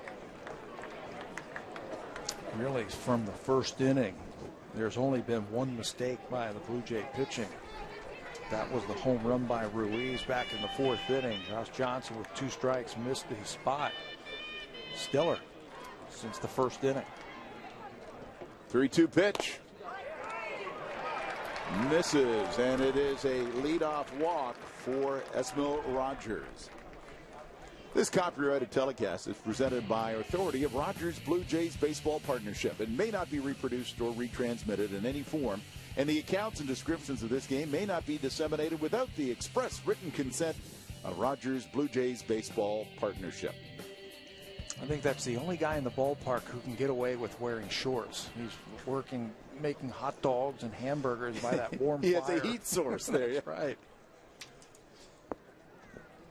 Well, the weather forecast was not promising. Start of the day, there was rain. They said isolated showers, but the temperatures are too cold for Pat Tabler's constitution. It has been, hasn't it?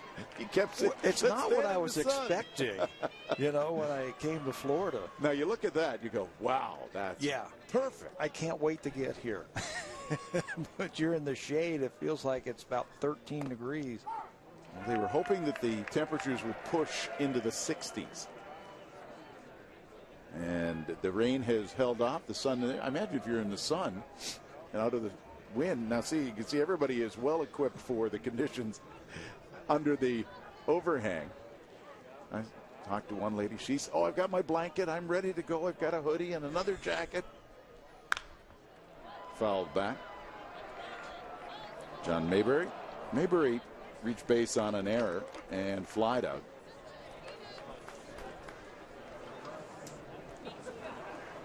With Pat Tabler and Arash Madani, I'm Rob Faulds filling in for Buck Martinez. Buck is on duty with the World Baseball Classic.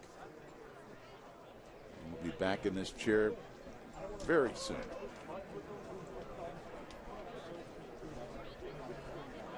Ruiz on first.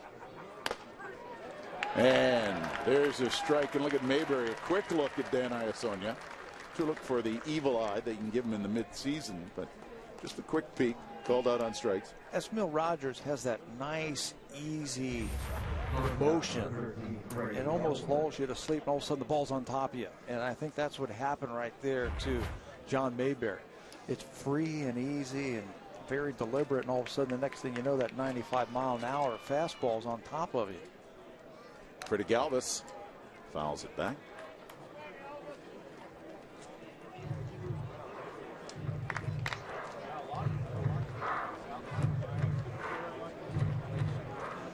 Blue Jays pitchers combined for 5 strikeouts of Philly players this afternoon.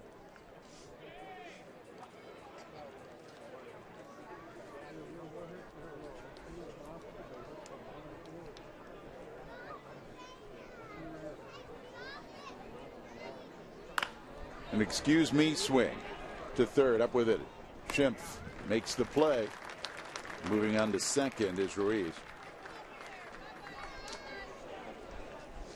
You just take a look at the pitching for the Blue Jays this afternoon, Tabby, and you see the 2-run blast by Howard, the solo shot that we saw by Ruiz, but everything else, we've got 5 strikeouts, some ground balls, a lot of ground ball outs, not many fly ball outs, but some good, efficient pitching by the 4 men so far that have come to the hill.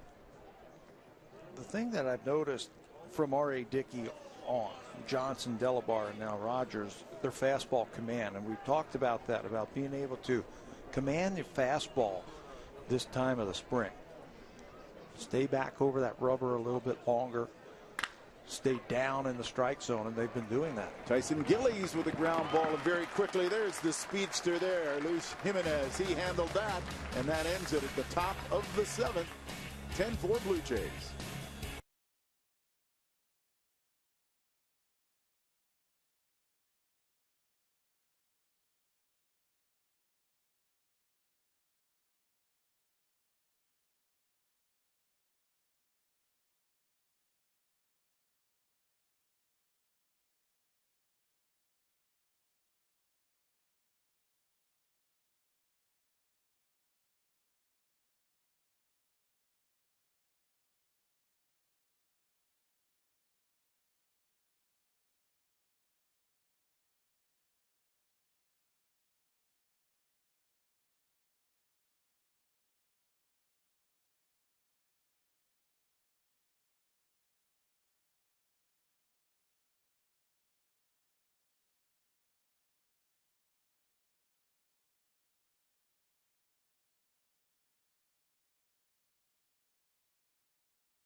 Sun shining in Dunedin, Florida, and will it be shining on the new man on the mound for the Philadelphia Phillies, Justin Friend.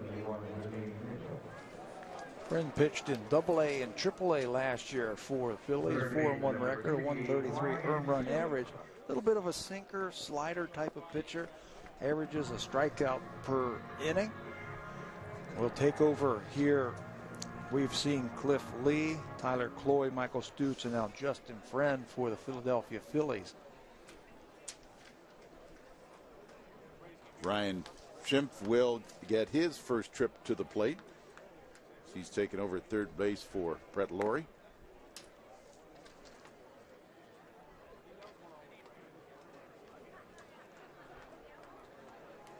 Blue Jays with a 6-run lead. Schimpf, time, trying to impress the bosses.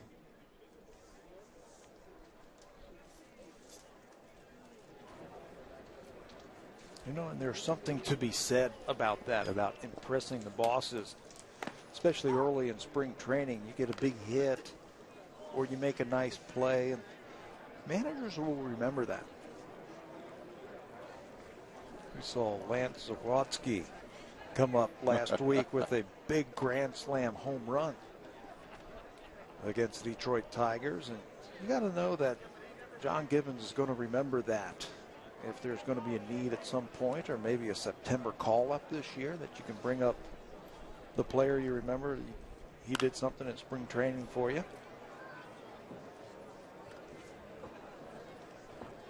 It's all about developing the talent in the system, letting him get a chance to work with the major leaguers, see the major league coaching, send them back with some, good thoughts, good game plans, a pat on the back, say we'll see you again. Well, you read the scouting reports, and you read the reports from the minor league, and then you put your eye on them and you get a chance to watch them, how they go about their business day in and day out in spring training, and that's how you form your opinion on them.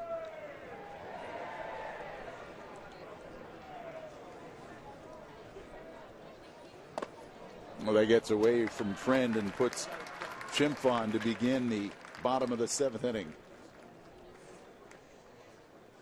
And this is an all-Philly weekend as the Blue Jays host Philadelphia. Then they go to Charlie Emanuel's ballpark, Bright House Field, and it will be Ricky Romero against Aaron Cook at 1 o'clock on 1 Pacific West and Ontario.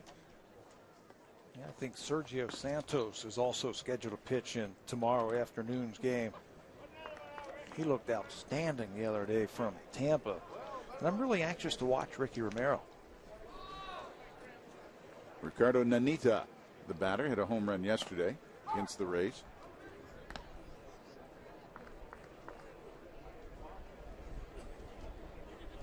Las Vegas hit over 300.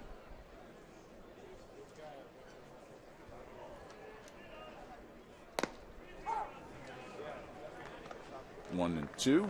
The count with Schimpf at first base.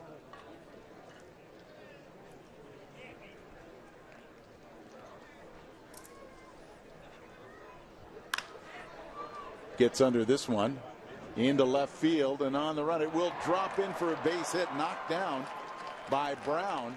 Runners at first and second. That ball looked like it was going to be heading foul down the left field line. It seemed like all the fielders gave up on it, but the wind blew it back fair. Shortstop Michael Martinez doesn't even go after it. Watch the wind just blow that ball right back into fair territory for a base hit by Nanita.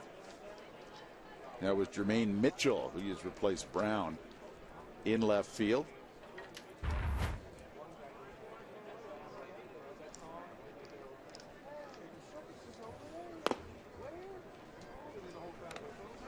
Friend now facing Negrich.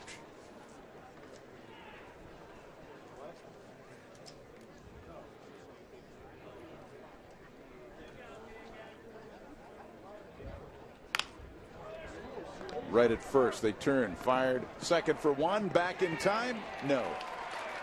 Safe at first, and moving on to third is Schimpf.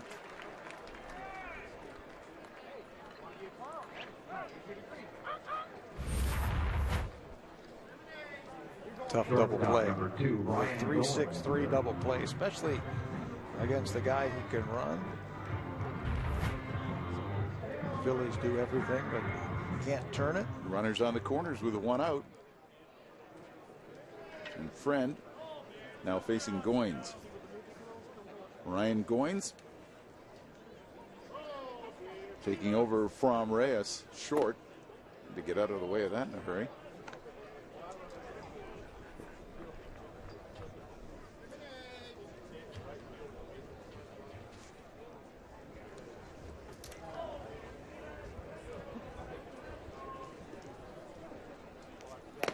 In there for a strike. R.A. Dickey started the game for the Blue Jays, went 3 innings as per schedule. 3 runs on 4 hits, struck out 1.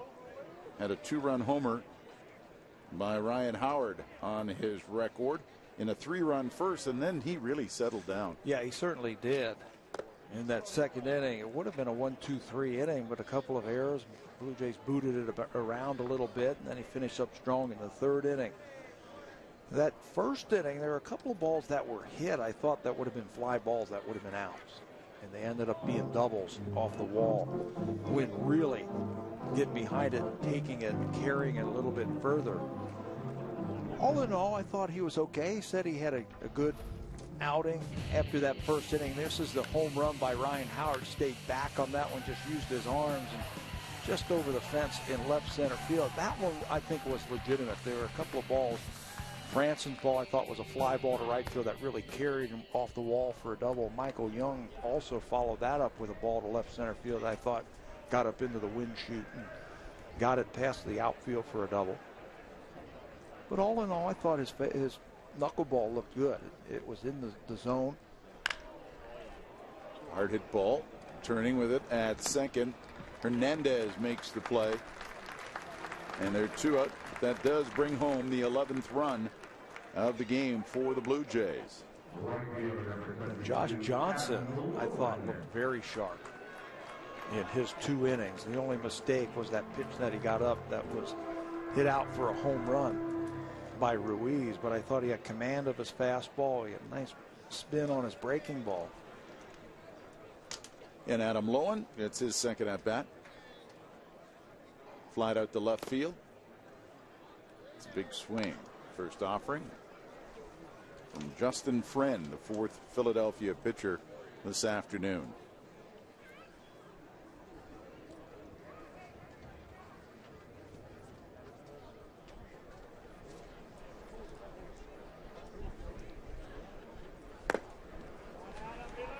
Oh, 2. Negrich is at second base. Run has come through. The ground out by Goins.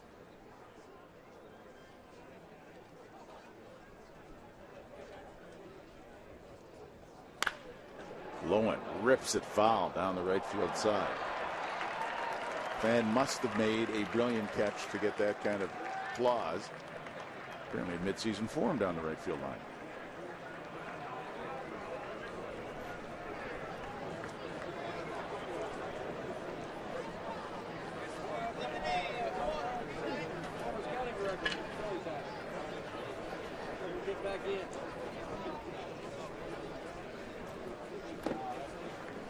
Inside. Well, we were talking right start of the ball game about the addition. But Mark Burley went yesterday. 2 very effective innings, and then today R.A. Dickey with 3, Johnson with 2. And so the big 3 just pretty good. It's going to make a world of difference for the Blue Jays.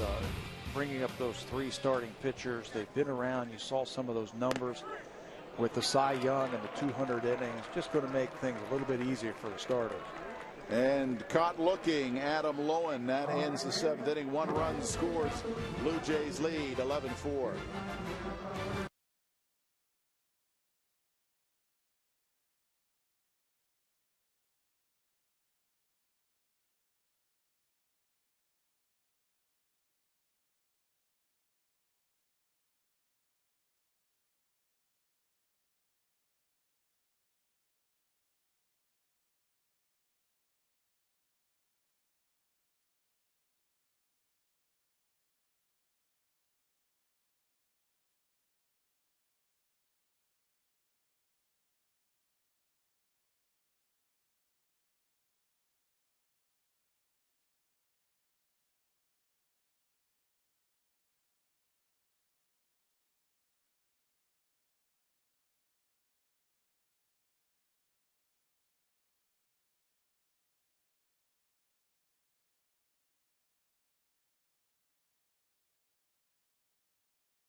Opening night. Oh, what a night it is as the Blue Jays host the Cleveland Indians on the 2nd of April. It's presented by Sportsnet 590 The Fan.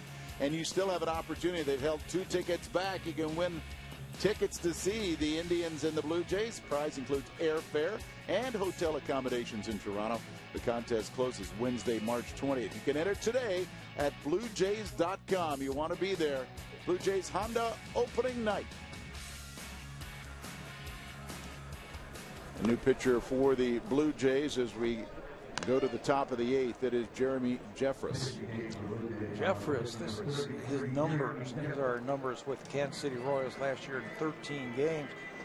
He's going to be a work in progress, but you can see he's got something to work with. He's got a good arm. Reminds you a little bit of Esmil Rogers, very long and lanky, and a very fluid delivery. He's got a good arm. Fastball, slider, he'll sink it a little bit of a changeup. Right now ticketed for AAA. So a chance to open up some of the eyes of the Blue Jay brass this afternoon, pitching an inning here against the Phillies. Cesar Hernandez will begin the 8th inning for the Phillies.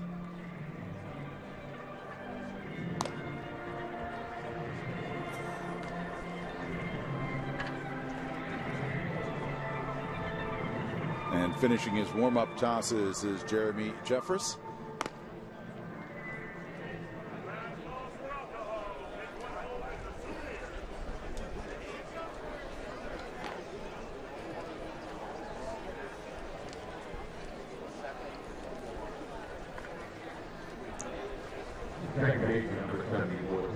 Cesar Hernandez took over at second base from Kevin Franston. His numbers at AA and AAA.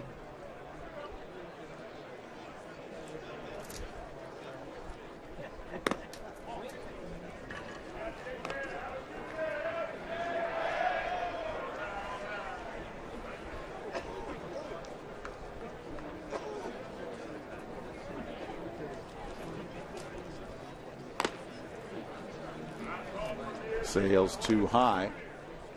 One of the knocks on Jeffress in his young career, he spent some time with Milwaukee and with Kansas City, is he just hasn't been able to command his fastball or his breaking ball. Too many walks. You can see he's got a great arm. That fastball there, 93 miles an hour. It's very fluid. It really jumps out of his hand. But to be able to command the strike zone and throw consistent pitches, just a little bit more polish he needs.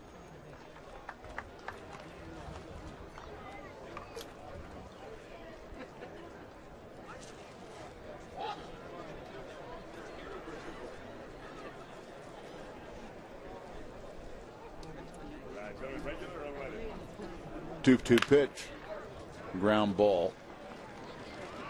Negrich up quickly, makes the play to Jimenez. Now the Blue Jays were down 3-0 after the top half, made it 3-2, and then all of a sudden got the bats going. Emilio Bonifacio, the solo home run in the second, that tied things up at 3. Big blast though in the fourth with 2 aboard for Jose Reyes, and Reyes had already had a double and a single prior to the home run. And how about a little defense? How about Moises Sierra stretching and taking away extra bases from Ben Revere? The home run power this afternoon coming from the Blue Jays from unlikely sources. Your number 9 hitter, Emilio Bonifacio, and then Reyes unloading in the 4th inning. Usually you think at home runs, okay, Encarnacion, maybe Bautista, Lind, Laurie, Aaron Sebia. Well, and 2, the thing was Bonifacio had an RBI with his solo shot.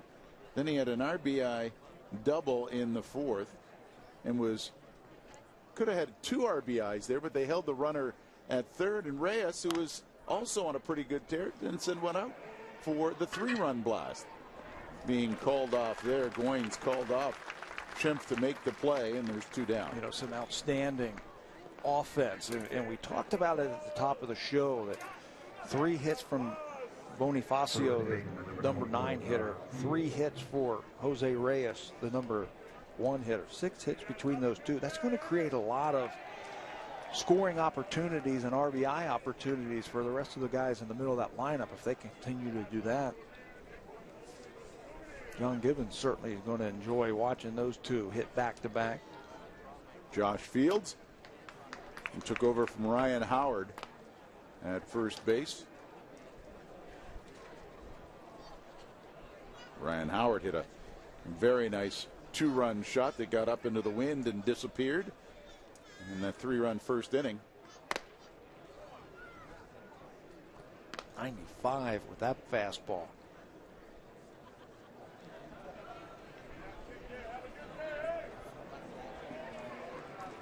(11-4) the Blue Jays leading the Phillies. They'll meet again tomorrow in Clearwater.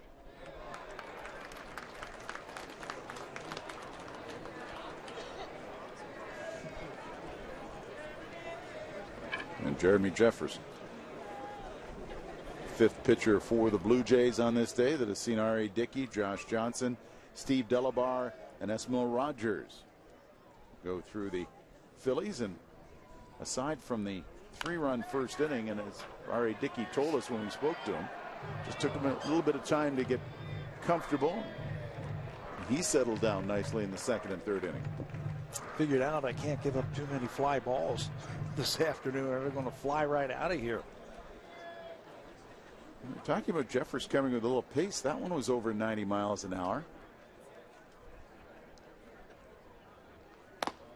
96 there. Boy, he reached back for a little something extra there. Thought he had the strikeout. Josh Fields was looking for the breaking ball. Jeffers reached back for a little something extra. Looked like he got that corner. Now 2-2, a good time right here to throw an off-speed pitch.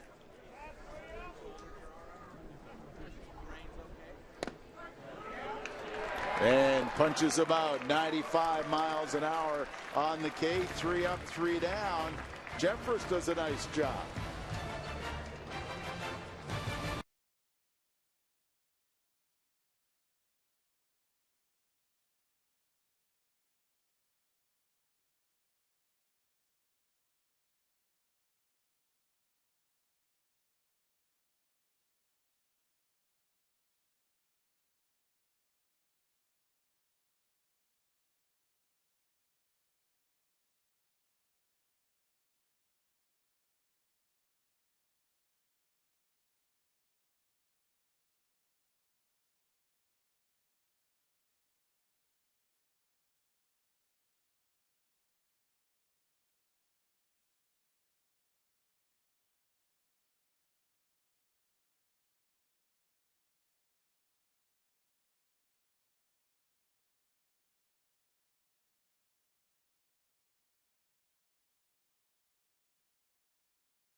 Toronto Blue Jays leading Philadelphia Phillies 11-4 into the bottom of the 8th inning, and a new man on the mound for Philadelphia. It's Chad Durbin. He has been around a long time. Chad Durbin, this is his second stint with the Philadelphia Phillies. He was just signed at the end of January by the Phillies to compete into their bullpen. Fastball, curveball, change, slider. He'll cut the fastball a little bit.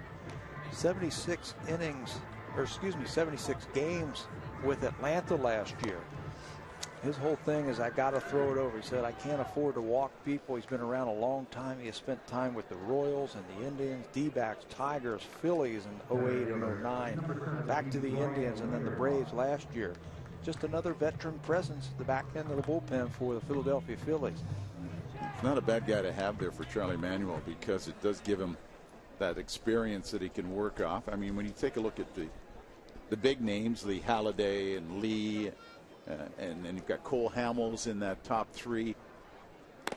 Well, you've got Papelbon at the end, so you got to figure that he's okay with the ninth inning.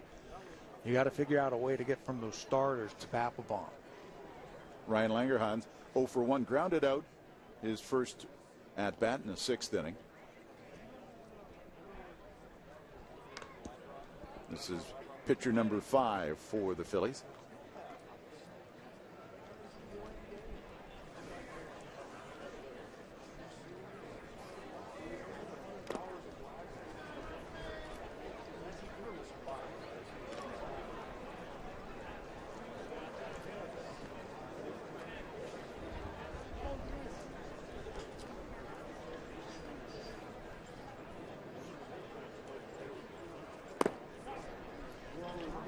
Well, he's forcing Durbin to throw strikes. Langerhans now with a 3-1 count.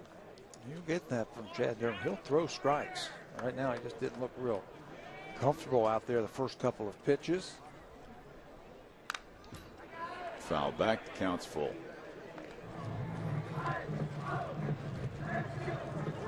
The Blue Jays won't be playing the Phillies this year in interleague play. Tabby, you find that a little interesting, and it has become one of the mainstays is seeing Philadelphia, but not this time. National League West will be predominant. Swing and a miss, and down goes Langerhans. Now you want Phillies and Jays? We're going to go back a little bit. How about to 1993, Game 2 of the World Series between the Phillies and the Blue Jays. You can see it on Sportsnet Pacific, West Ontario and East at 7 Eastern time tonight. Has it really been 20 years since that? I don't know. It's been a blur then if it is. I heard they did the 1992 Christmas or New Year's, the World Series around then, and it got rave reviews. A lot of people that I've run into, they said they saw it, said it was outstanding, brought back a lot of great memories. Talking about it last night at dinner. I saw it from the tunnel at Fulton County Stadium.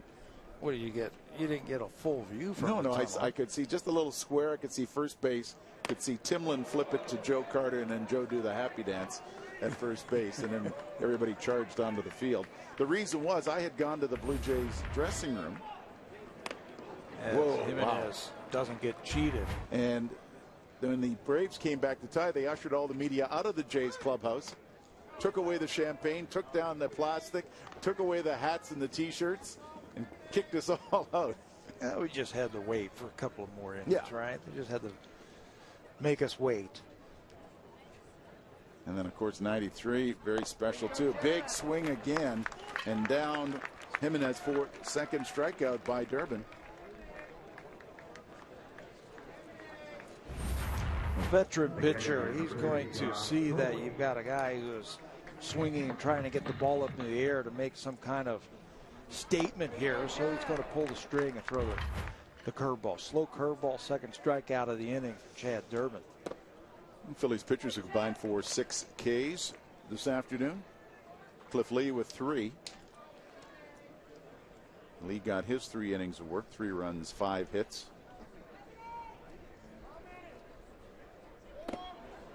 Inside, it's Tolley gets his second at bat, doubled in his first at bat of the day.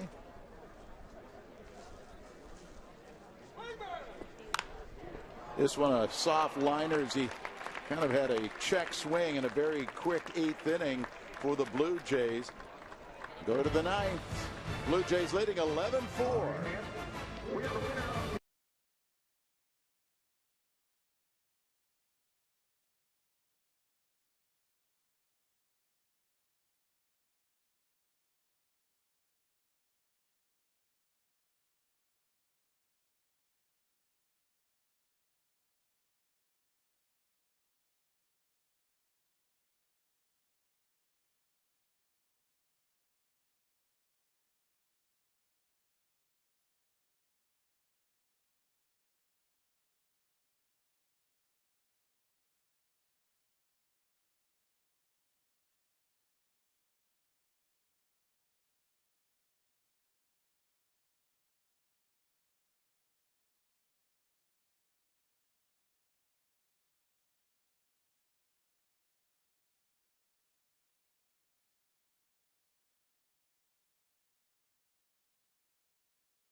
5,185 at Florida Auto Exchange Stadium in Dunedin.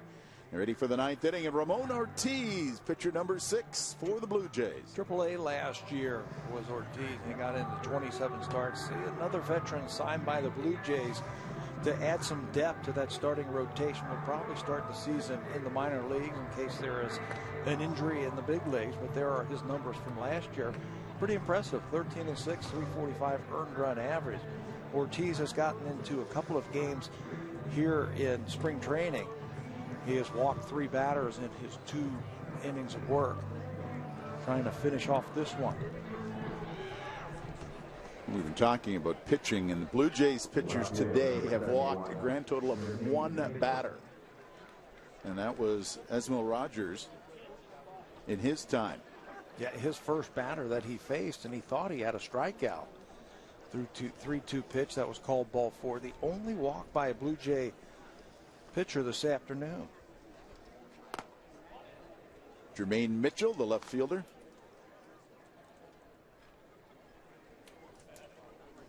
Played Sacramento last year.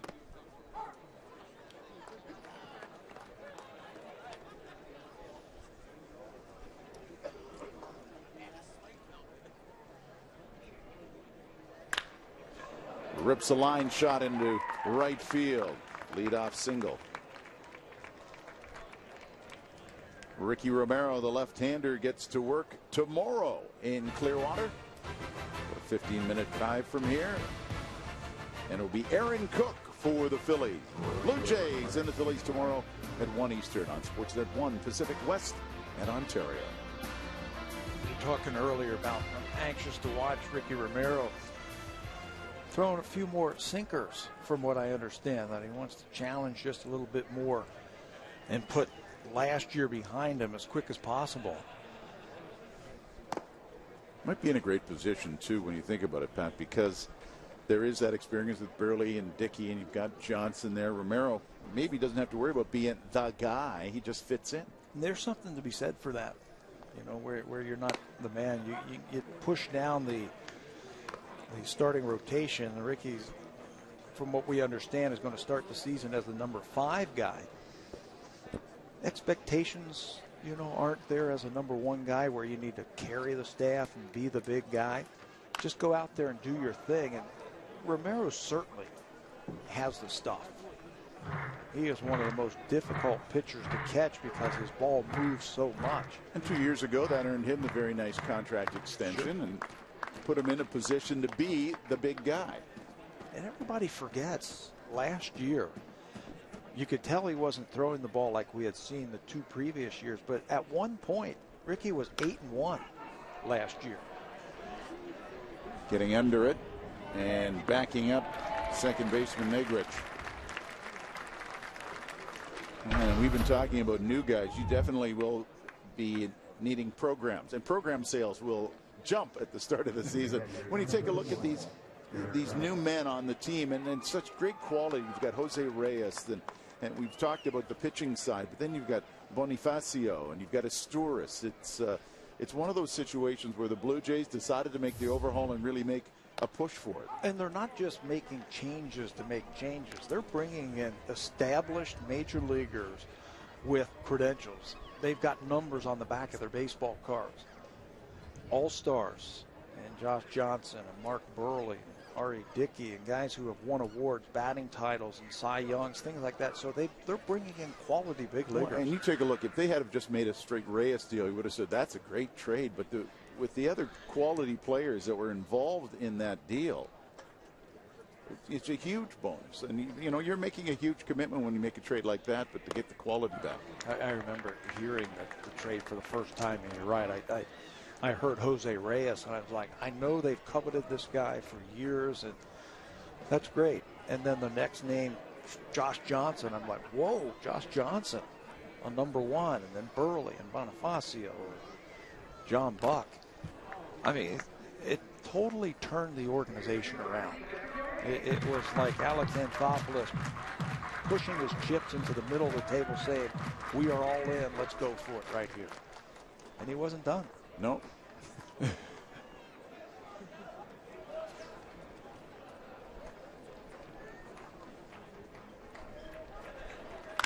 This one, big fly ball, left field. Back it goes, and it's gone.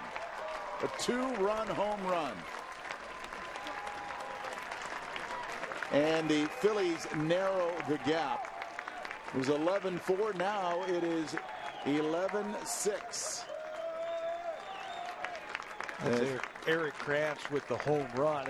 It's interesting that Ortiz was tying him up with fastballs and getting in his cage, and he was getting some check swings, and then he throws a breaking ball over the middle plate. Speeds his bat up, and that's exactly what Krantz was looking for.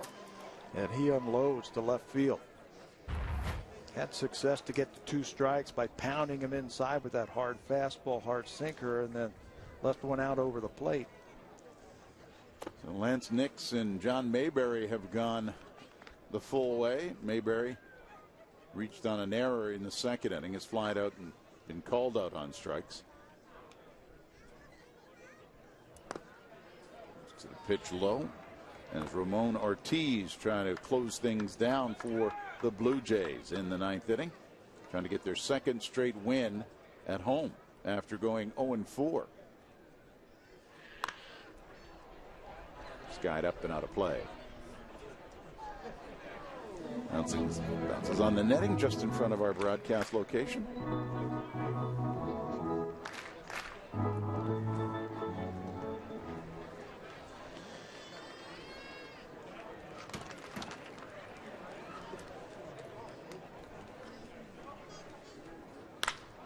Ground ball right up the middle. So Ortiz struggling a little bit in the 9th, trying to wrap things up for the Blue Jays. But we've been talking about all these new players and the new attitude. This is what Sports Illustrated said about the Blue Jays. Toronto has in one winter turned itself from a 73 win, also ran into the AL East favorite. Wow, that's a jump. That's a mouthful also. It's awfully tough to go from 73 wins one year to a favorite in a division like the American League East. I don't agree with that. Big fly ball now, right field. Back it goes, and able to corral it was low, and he got a good look at it and then chases the runner back as Mayberry has to head back to first. You know, I don't know, because they haven't proved it yet, that they have gone from a 73 win team to the favorite in the American League East. I wouldn't go that far. I think the American League East is wide open to any team can win it. Don't forget about Tampa Bay. They're going to be right there. Rays will be there, yeah. They'll be there. I think Baltimore, I don't think last year was a fluke for them. I think they're a solid major league team. I think the Yankees are the Yankees, and they look vulnerable right now, and they look old, but they're still the Yankees. And the Red Sox have something to prove. So I think it's a wide open field this year. But it should be fun. Blue Jays are better equipped this year to contend. Gillies took over in center field for Ben Revere. Grounded out in the 7th inning.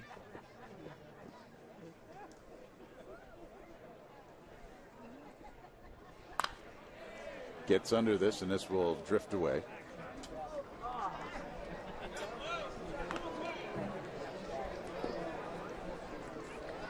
You know, I certainly like my chances for the Blue Jays this year. It's been a long time where you could really, honestly say they've got a shot at the postseason with all the changes they've made.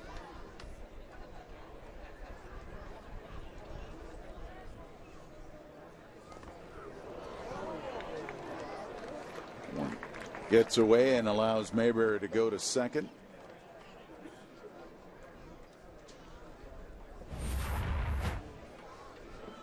Holds on to it just a little bit too long. Looked like he was trying to go outside with that ball.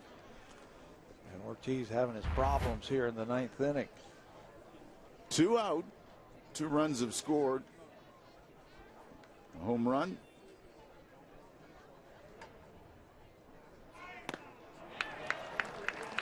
Now 2 balls, 2 strikes. 1 strike away. 11-6. Blue Jays leading. He's got some good movement on his fastball. Ball is diving down and away to the left-handers.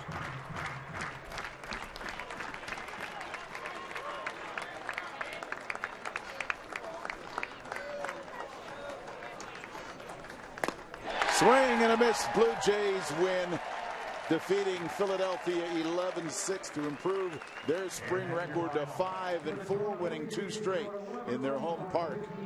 And the Blue Jays will get more of Philadelphia tomorrow. That game goes tomorrow. Romero against Aaron Cook. Blue Jays Close-Up is up next on East Ontario and West. For Rash Madani, Pat Tamlin, and our entire Sportsnet crew, I'm Rob Faulds.